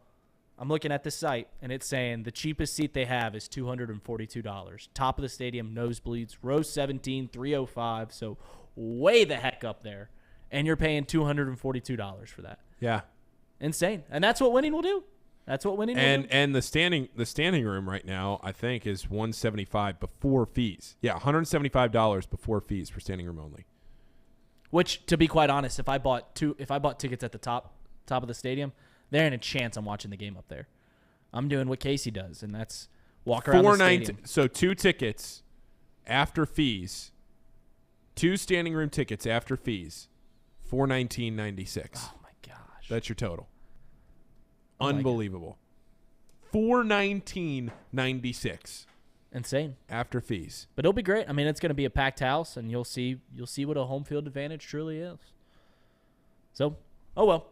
So let's move into something that we talked about briefly on yesterday's show, and I just wanted to kind of dig into it a little more, and that is I hear a lot of people talking about Lou Anarumo leaving this year and getting a head coaching job, and this is because he's rightfully deserved it. He's been a fantastic defensive coordinator on a team that won an AFC championship and has an outside chance to be the number 1 seed this season and maybe make another playoff run. He's already taken a few interviews for head coaching jobs, but I just cannot see a scenario in which Lou Anarumo gets a head coaching job this offseason. I feel like Bengals fans are almost talking like it's a foregone conclusion because of the success that he had, that he's going elsewhere, that he's, paid what he needed to pay to be a head coach. And while I think that's all true, I think he'd be a fine head coach.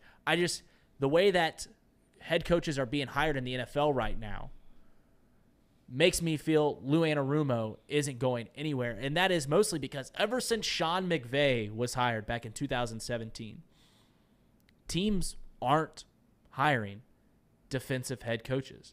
And those that are hiring defensive head coaches, they're not having great success. I mean, you look at the Buccaneers, they're taking Todd Bowles down there. Winner, a loser. And we can go through the entire list. Look at the top 6 teams in the NFL. 3 from the NFC, 3 from the AFC. You got Zach Taylor from the Bengals, offensive-minded coach. You got Andy Reid from the Chiefs, offensive-minded coach. Nick Sirianni from the Eagles, offensive-minded coach. You've got Mike McCarthy, offensive-minded coach. You've got Kyle Shanahan, offensive-minded coach. The only one that isn't an offensive-minded coach is Sean McDermott, who has been for the Bills for the past 5 years. And you can look through the entire catalog of NFL coaches. The defensive-minded coaches are few and far between. In fact, the great majority of the defensive-minded head coaches in the NFL have been there for over a decade because that was the trend back in the mid-2000s. You got Bill Belichick, 2000, Mike Tomlin, 2007, John Harbaugh, 2008, and Pete Carroll, 2010. Those are all defensive-minded coaches, but they've been there for over a decade. It's just not the way that the game is played now. Lou Anarumo is staying home. That's pretty much all I got. All right. Trace, any thoughts? I'm not of the mindset that the NFL isn't like, the flavor of the month league, which is what they have been, which is what they've proven to be throughout the course of history. You watch offenses and how they've adopted, and then you go to, like I've brought up many times before, the Wildcat was ran by what seemed like half the league, and then for a year that completely went away. You want to talk about a fidget spinner? I think that the defensive-minded head coaches, though, there's many great many of the great coaches that you think of as the greatest of all time are defensive-minded head football coaches. So that narrative will swing. I think Lou will get an opportunity. Like I said before, he's going to get offered a job. Does he take it? I don't know, because I think one thing that you have to start thinking about when you're getting offered these head coaching jobs is what is the actual situation. Some of these franchises are not really worth taking a risk of having a great job and moving on to just having a quote-unquote higher job title, right? Like, I don't know if I would want to go into the mess of a Raiders situation if I was offered that. You know? Right. I do think that there are certain organizations that I would trust to a small extent. Indianapolis is one of them. But again, it just comes down to what Lou wants. And I know what you're saying. You're basically saying he's not going to get offered a job. I think he does, especially if the Bengals have as much success in the postseason as I expect them to have. But at the end of the day, I would also say if Mike Zimmer were to get hired as the defensive coordinator, are you really that worried about it? Genuinely, as Bengal fans, if you said, okay, Mike Zimmer's plugged and play, Lou's gone, Mike's in. Well, I'm not. Are you guys disappointed? No, I'm not overly worried about Lou Anarumo going, and I'm not making this take to be like, oh, we can't lose Lou. I want Lou to get a head coaching job. I just simply think it's not going to happen. And to the point that you made about where he's got to be a little more selective when taking a head coaching job, if he wants to be a head coach, there's not going to be a whole lot of options for him. I truly believe that. I don't think it's going to be like Eric Bieniemy, and maybe I'm misreading the whole Eric Bieniemy situation where there's these top guys that you know are going to be a head football coach someday, and they can kind of pick their shots and find a good situation for them. I don't think that's going to be the case for Lou Anarumo. I think he's going to have to take what he gets if he wants to be a head coach, and where that is, I don't know. I just personally think that Lou Anarumo isn't going to be a head football coach anytime soon.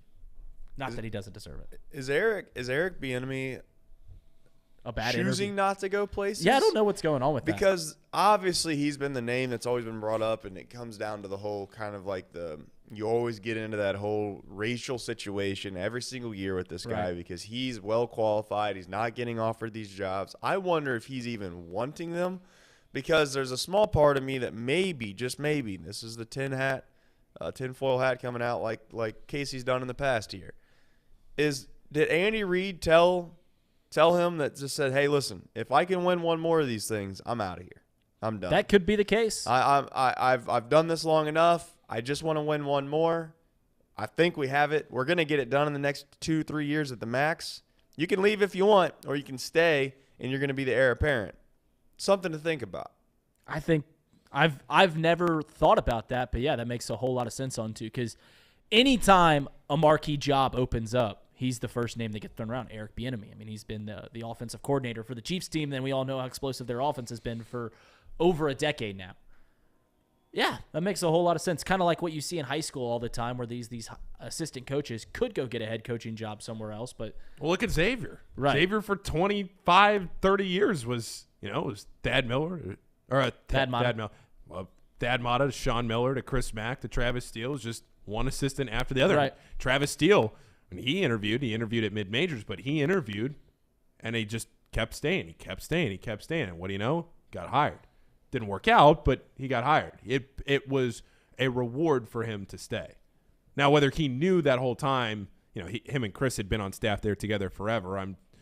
Who knows what they had talked about, but on a college basketball analogy, I mean that's right there for you. It makes a whole lot of sense for Eric Bieniemy. But speaking of college basketball, how awesome was last night's? If you guys watched the Muskies game last night, it was on FS1. It was promoted as all access, commercial free. They wouldn't let you forget it. And they took us, the coaches were mic'd up the entire game. Sean Miller, Mike Anderson. So you got to hear them the entire game. A camera was always on them. And then they took you into the halftime locker room. They took you into each timeout to hear their coaching. It was phenomenal. It was awesome. It was phenomenal. It was. Trace, did you watch? Oh, I watched, yeah. And in fact, the only reason I watched as long as I did was because of the broadcast. Usually, if I see a game that's a 20-point game in the second half, I'm not sticking around and watching Right. it, you know. Now, it did kind of tighten up at the end, as you guys know as Xavier fans. But the thing that I took away from that broadcast was more or less like there's a future in that if the coaches agree or somehow if money is made available to athletic programs, guess what? The coaches are going to have to agree to do it. So then it comes down to what comes first. Is it the chicken or the egg? Can you find a way to compensate these athletic departments to allow some kind of broadcast to let them be mic'd up? And are they going to agree to do it? Because you're kind of starting to peel back the curtain a little bit of what actually, and most people know what the language looks like in regards to college athletics and professional athletics, but you're definitely starting to understand it if you don't know now. Like, it's not crazy bad, but I don't even think Miller got all that hot last night, probably because he was a little mindful of it. But if you the longer you allow cameras to be around or be mic'd up, you start to forget about it, right?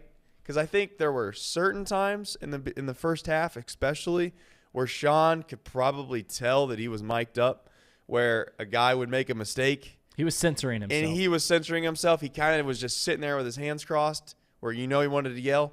And Reed brought up a good point outside before we came in here. Towards the end of the game, some of that stuff went away because why? It wasn't a 20-point game anymore. The things started getting a little more heated.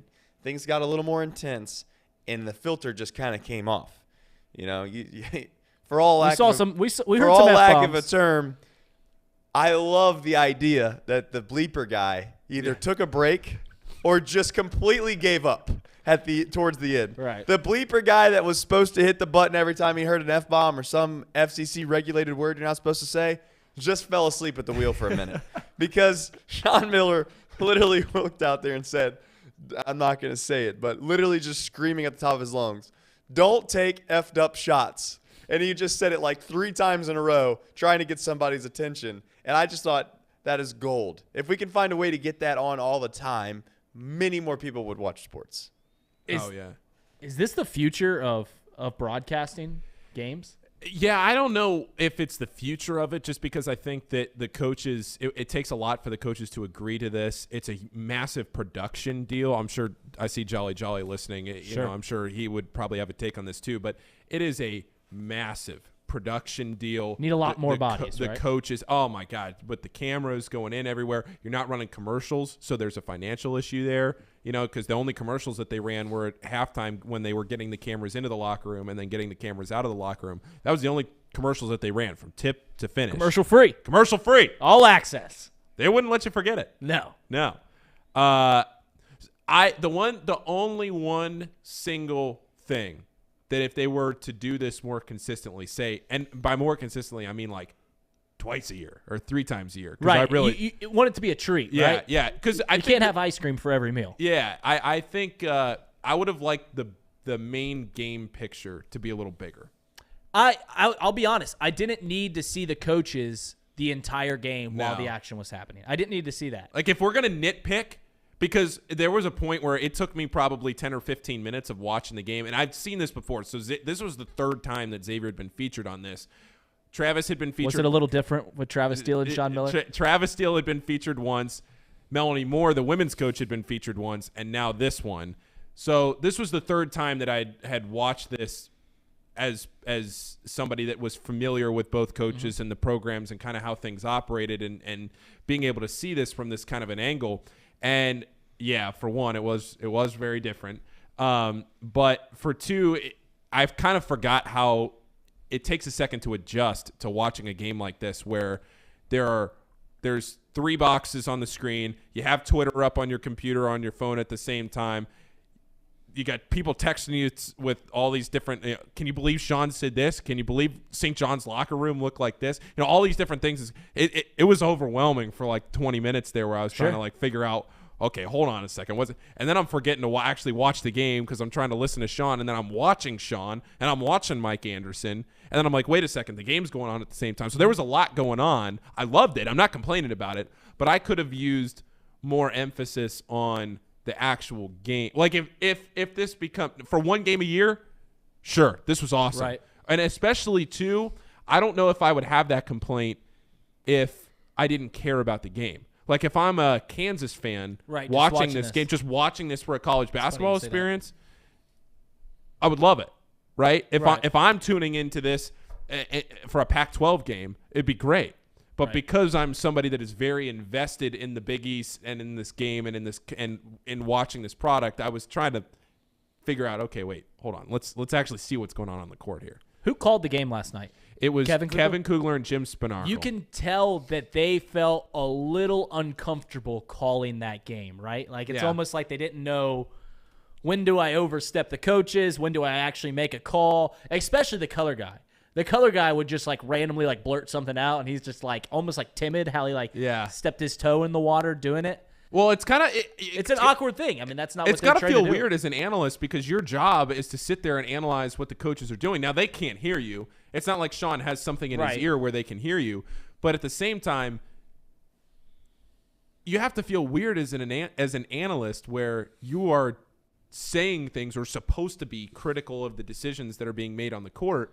But then maybe you say something and the coach immediately says something the opposite, or he's doing whatever you're saying they shouldn't do for a reason, whatever. You have instant feedback live on the air where you're an analyst. You got to be kind of careful. The play-by-play guy, I thought Kevin did a pretty good job of kind of navigating, when to step in. No, he did an amazing job. I thought that the whole entire operation was like damn near flawless, quite frankly. And yeah, you're gonna have some people. I just jumped on Twitter real fast and typed in Xavier All Access just to see what kind of reactions we were getting. Mm-hmm. And you got guys with the blue check marks. The Xavier St. John's All Access coverage with the coaches in the boxes may be the most annoying television I've ever watched. Who wants this? I don't need to hear every word a coach says ever. And I would understand that take from the perspective that you just want to watch that specific game.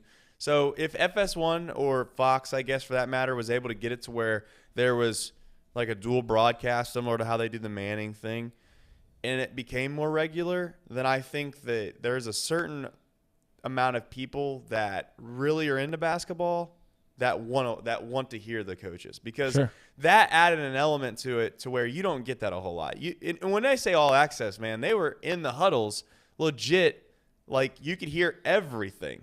And I just felt like there were times where you almost got to see too much, genuinely. Like I actually, for someone that wants to be entertained, for someone that wants to be able to say, you know what, like the whole idea with high school football coaches, especially like worried about other teams getting their film and, like that stuff gets overblown all the time in sports. The reality is more times than not, both sides know what the other team likes to do. Both sides know what players people want to see or what coaches want out of their players. It comes down to who executes the most or the best in those specific situations. So forget all the fact that you can't. But there were times last night where I was like, you know what? If I got access to Sean Miller's huddles every game, there's some things that you can pick up on that he wants to do in certain situations. He was begging. When they went into that zone, you could hear him talk to his guys and explain exactly what he wants them to do to break that zone. You're never going to get that by watching film. You're going to be able to see what the players are trying to do, but you're never going to be able to actually hear what the specific coach was wanting the players to do. And I felt like, and by the way, that whole situation, that was the only time in the game where I was like, I don't want to say I was a Xavier fan, but I was getting frustrated at the fact that it's just like, why are we making this so complicated? 3 guys in the team, they want to run. They kept calling it 2-man, which is just 2 guards up top. Right. And you got half, like 2 or 3 guys that are like Sule Booms wanting them to do something completely different than what Miller was wanting them to do. And it's just like, how about this? Just have Nunji flash to the top of the key, throw the ball to that big SOB, and then from there break the zone down from the middle. Instead, they were trying to run high ball screens. It was just annoying as hell. But honestly, I felt like during that timeout or those timeouts, you got to see behind the curtain a little more than I think the coaches would like. Genuinely. Yeah. That's why you couldn't do it every game. I mean, you just like it's a disadvantage for teams. Oh, yeah. That's why in the one sport that you'd want to see it probably more than any other sport is football.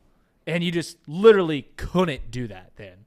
Because if you got to, go in there while the coach is talking on the headset to their coaches on what the plays they're going to run, then you're at an incredible disadvantage going forward when you know how they react to certain plays and certain pressure. So football's a long gone thing.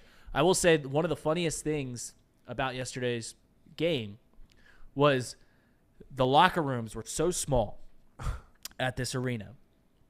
And the boom mic guy is just in the shot holding the mic over the coaches in the locker room. Like, productions do such a good job at hiding all the hands, but just seeing the boom mic guy, like literally in the center of the frame, just holding a boom mic over Mike Anderson's head was laugh out loud funny in the moment. Yeah.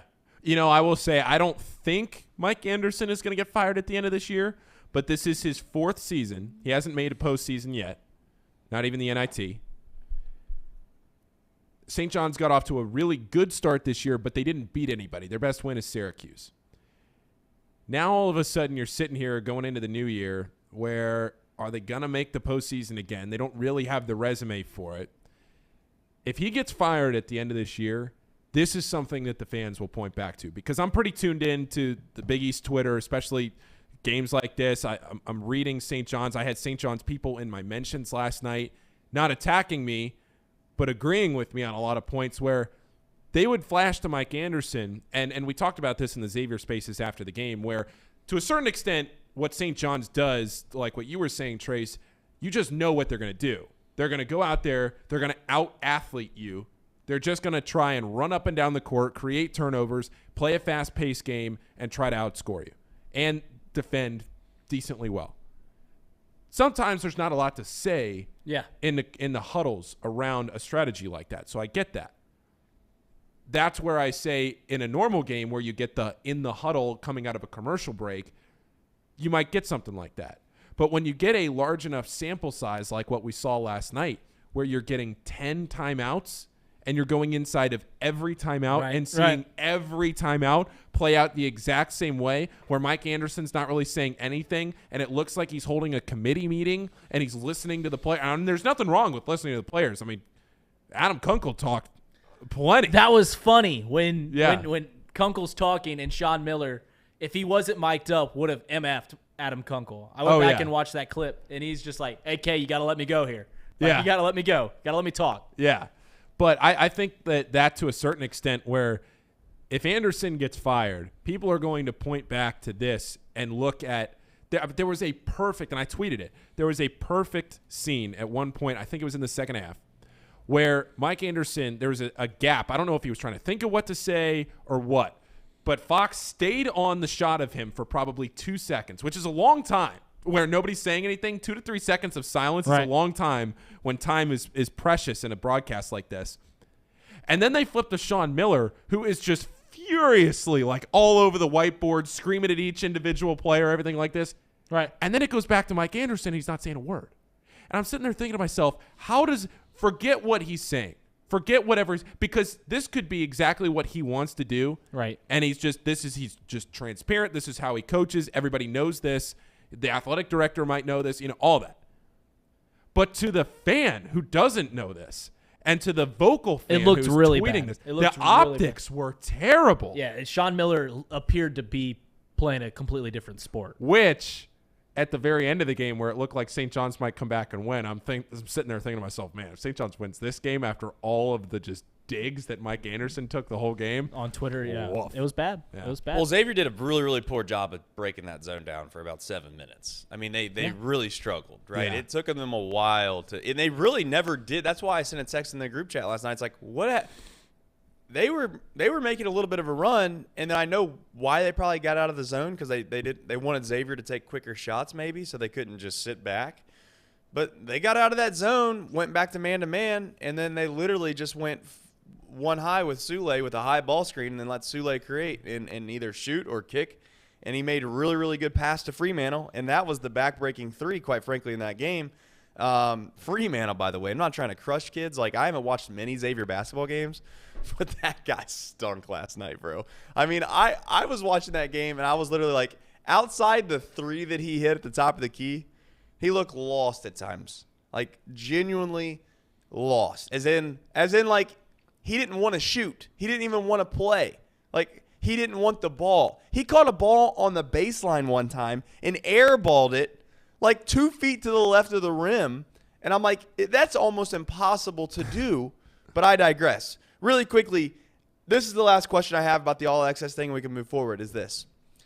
And I want Jolly Jolly's opinion, because I don't know if there's a big enough market like us that would say, okay, if I could pay for a specific channel like Red Zone, right? Like a Red Zone channel. But instead of Red Zone, it's called All Access. And every week, I'm getting 2 to 3 games on a Tuesday and then on a Saturday. So in total, maybe 10 games a week, whatever it is. Yeah. And it's literally just that type of broadcast for, throughout the course of the year, you get pretty much almost everybody, at least once, right? Mm-hmm. Not every single team, but all of your major teams that most people care about, you get them at least once. And then you turn that on its head and you say, okay, we don't just do this for college basketball. Well, we do it for football. We do it for all these other sports as well. Because the commercial free thing obviously makes it impossible to do all the time because someone needs to make money. But if you can make it behind a paywall, is there a big enough market for that? I don't know if anyone knows the answer, but that's the only way that can make financial sense, is if it's 100,000 people in the country are paying $10 a month, and you can then justify the cost to go do those productions all throughout the country. Or it becomes so popular that you can sell the all access. This is an all access game brought to you by Guaranteed Rate or something like that, and they just get the title sponsor of each game. Yep. That's similar to like Capital One with the match when they Right. first did it, right? They wanted to stay no commercials, but it was Capital One everywhere. Right. Yeah. Maybe. I don't know. It would work. Jolly Jolly said 100% yes, and I agree. I mean, if you could tell me that I could pay $10 a month to get, I don't know, eight all access games, I'd do it. Oh, that'd be the easiest $10. Right. I would pay for college basketball. I'd pay way more than that. Major League Baseball. You know how many people? Well, that's what I was going to bring up. Yeah. These regional networks that do these Major League Baseball games, this is what they need to do. We're seeing this on Sunday Night Baseball, on the All-Star Game. Anytime that ESPN does a big marquee game, they go out, they interview a player throughout an inning. They interview the left fielder, they interview the second baseman, shortstop, whatever. They interview the coaches for an entire inning. That's only on Sunday Night Baseball. These regional, Bally Sports, the marquee sports network for the Cubs and stuff like that. That's where they need to step their game up and start miking up players just on your average Wednesday baseball game. I want to hear from. Right. They don't even need to do interviews, right? I would argue if they just mic up one or two players, right. put shotgun mics in all of the dugouts, right, and make it to where you can hear the pitcher and catcher's conversations, and the manager's mic'd up the whole game. You don't need to interview the right fielder while the game's going on. I get why you do that on Sunday Night Baseball because it's a bigger production. But for just the regional networks, it's as simple as just giving you access to be able to hear the sights and sounds of the game. I would also argue, I'm not saying that, similar to the Masters, which I don't know if many of you know or care about golf, but the Masters app does an unbelievable job of letting you kind of dissect what you want to see and what you want to watch. You can turn on commentators. You can turn them off. You can listen to natural sounds. You can not. So the idea that you could create a streaming platform that says, okay, I want to hear whoever's in the booth along with the natural sounds of the mic'd up players, to where it's just going to be a lot of constant talking. Yeah. Or you just say, you know what? I don't want to listen to the broadcasters at all. I can mute them. If I want to mute the players, that's all possible this day and age.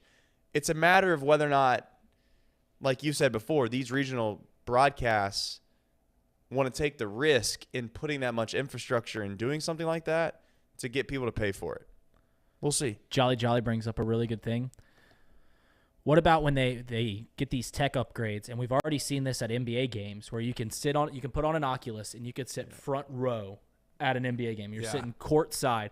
And right now it doesn't look great. The camera isn't quite there yet, and that's also because of the Oculus, their limitations as just a viewing platform. And then also I assume that the cameras just aren't quite there as well. But when you could do that for baseball, for football, and you can just, you can put me down the first base line at a baseball game and I could just sit at Wrigley Field watching the Cubs, that's going to be freaking awesome. That's going to happen. Soon. And then also in the Masters, I've talked to you about this for years. You showed me this Masters app, and on Masters app, you can pick certain players. You can pick certain golfers and say, I want to see every single shot from Tiger, from Phil, from, DeChambeau, Jason whoever you want. And then see if you can name any more live golfers while you're at it. Well, then you start going. They just make a queue of every single shot that they have. If they did this for baseball, I wouldn't leave my house ever. If you could give me every single Mike Trout, Shohei Ohtani, Aaron Judge at bat and just put them in a queue, and I sit at home and I just watch their entire at bat, then it flips to the next guy and flips to the next guy and flips to the next guy, that would be the greatest viewing experience ever for a baseball player. It'd be the red zone for baseball. I think that as soon as I put the Oculus on the first time, that's what I immediately thought of. I thought, you know what? At what point can they make the tech so good in these things to where it genuinely can trick your brain into thinking that you're somewhat at this event? And it's doable. It's 100% doable. It's going to come down to obviously a camera technological advancement that the Oculus needs to get better too. I'm saying, and at some point I envision it to where you just kind of you have glasses more or less instead of this big headset, but you have glasses that you can sit in a darker room because that's the one thing that it tries to do. It tries to mask your surroundings, obviously. But I think at the end of the day, like if you can get the technological side figured out to where you can sit at a concert, you can sit courtside of an NBA game, you're going to see these little tripods sitting there with a big ball around it, like similar to what Google Maps has on top of those cars. 100% is going to happen at some point in our lifetime. And I wonder what that does to – I probably won't do anything, but I wonder what that does to your traditional television programming. And I also wonder what that does maybe to trying to, go to a live event, right? Like if you can pay $20 and have courtside seats at an NBA game and it does just a good enough job to trick your brain into thinking that you're actually there, I don't know. Maybe you don't want to sit in the nosebleeds anymore. Right. But – I won't go there that far that fast, but, people laugh at these types of things. Think about what video games used to look like 40 years ago. Right? Like, they were playing Pong with a square block on the bottom with a little ball going back and forth, and these people thought this was unbelievable.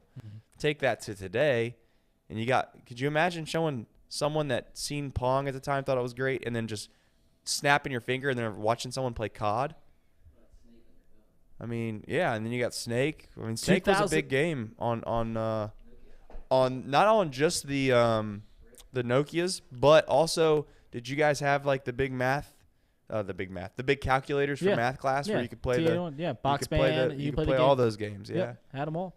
Thought you were big time when you were just playing games in the back and your teachers didn't know. You remember when the Xbox 360 came out? Would have been 2005, 2006.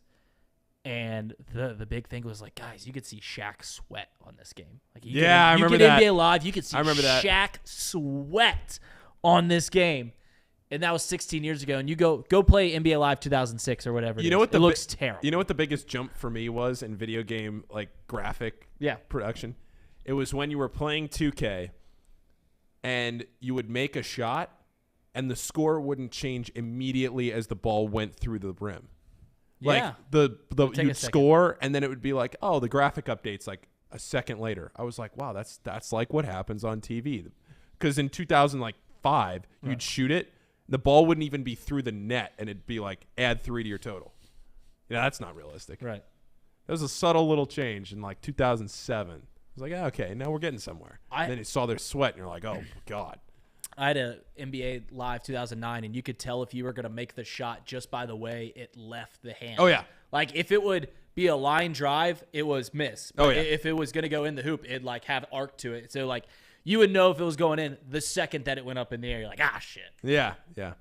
Did you guys have the ability, or were you a part? What generation were you? Because when it went from the PlayStation 1 to the PlayStation 2, I had all of them. I had PlayStation 1. 2, but so when it went from 1 to 2, though, that was a big jump. But then I think that the one that I was like, holy smokes, was from 2 to 3. I was just like, dude, this is getting a little absurd. And then because that was when you're in high school, right? Yeah, and then when you go back and you look at that stuff now, it's like this is just the biggest jump is from 2 to 3. In all seriousness, when you look at PS2 graphics to an Xbox 360 or PlayStation 3 graphics, the jump is huge, even compared to an Xbox 360 to whatever. What's the Xbox that's out now? One PS3 thing we PS5. are going to do, this is 100% going to happen. There are times where we come up with ideas in this office that never come to fruition and probably never will come to fruition. But this idea that I have, which isn't even really an idea, it's just a thought, is when I don't know when this is going to happen, when NCAA football comes out, okay, this is going to be like a religion to a small extent. We're going to maybe even include the chat, but we're going to have as big of a league as we can get. And it's going to be mandatory that you play on certain nights. There's going to be a schedule. It's going to be legit. We're going to live stream these things. It's going to be like, and again, I don't give a damn if anyone watches. It doesn't matter. It's just fun. We like doing fun things around here. But you have to pick a team, right? From guess where? Take a guess. Just take a wild guess where we would all have to get our team from. A Power 5 conference? Nope. The generator. The wheel. The wheel. Oh. The wheel. The wheel will select every single person's team. We're going to put all whatever it is, 150 teams that are probably on the game, right? And it's a dynasty mode from there. Let the best man win. Love it. I mean, electricity. Could you imagine Sir Boy? Could you imagine Sir Boy trying to lead the Buffalo? What are they called? Bison. Bulls. Bulls. I the almost Bulls? said Bisons, and I almost They're said the Bulls? Bills. It's definitely the University. Bulls. Yeah, the Bulls are the Buffalo school. Bulls. The Bisons are the AAA team. Yeah. I almost said Bisons, there's and the then I went Bills. from Bisons, and I directly went to Bills, and I went 0 for 2. What are they doing over there? I went for 0 for 2, and then my brain finally got to Bulls, and then he corrected me. What's the deal in Buffalo? Yeah, with well, is it because they're Buff? It's Buff. That's the name of the town. Yeah, but it couldn't come up with anything else. Right. What? Bills, Buffalo. It's all. They all have the same name, but it's because the town's name is Buffalo. The Buffalo Bison, the Buffalo Bills, the Buffalo Bulls. Sabres.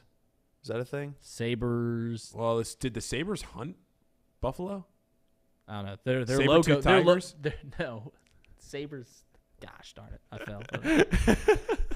All right, let's wrap this show up, guys. Right. Last thing. Do we know when that game's coming out? 24. 24. Summer 24. Has it been pushed back? Has this thing been it was pushed supposed back? to be One last last year, and then now it was supposed to. Or sorry, This it was year. supposed to be this coming year. 23. Now it's 24. So what's the date? Summer 2024. Summer of 2024. So by that time in the chat, we'll have That's thousands, tough. if not millions, in the chat. Yeah, that's tough, man. That hurts my heart a little bit too. God, we gotta wait a whole nother year. It'll be all right. Do you know We'll how fly many by. Sir Boys we're gonna have in the chat at that point? Well, only one. No, you know only what we're one going to Sir do. Boy. Casey, can we start doing this actually maybe next week? Let's turn on the super chat. Let's turn the super chat on next week. Yeah, we can do that. At some point, we gotta separate the, the OGs from the non-OGs. Just saying. I like it. Can you tell me what a super chat is? Oh, I'm not, it's just a fancy way of like being able to customize a chat. So. Yep. Okay. They'll get a little more. Yeah. I mean, not that it's a huge deal right yet, but when you got like 1 million people flooding your chat, you have the ability to try to like start to allow people to be in certain groups that they become a little more prestigious than others. Got it. Nice. If that makes sense. All right. But really quickly, we'll get into gambling tomorrow, obviously. Yeah.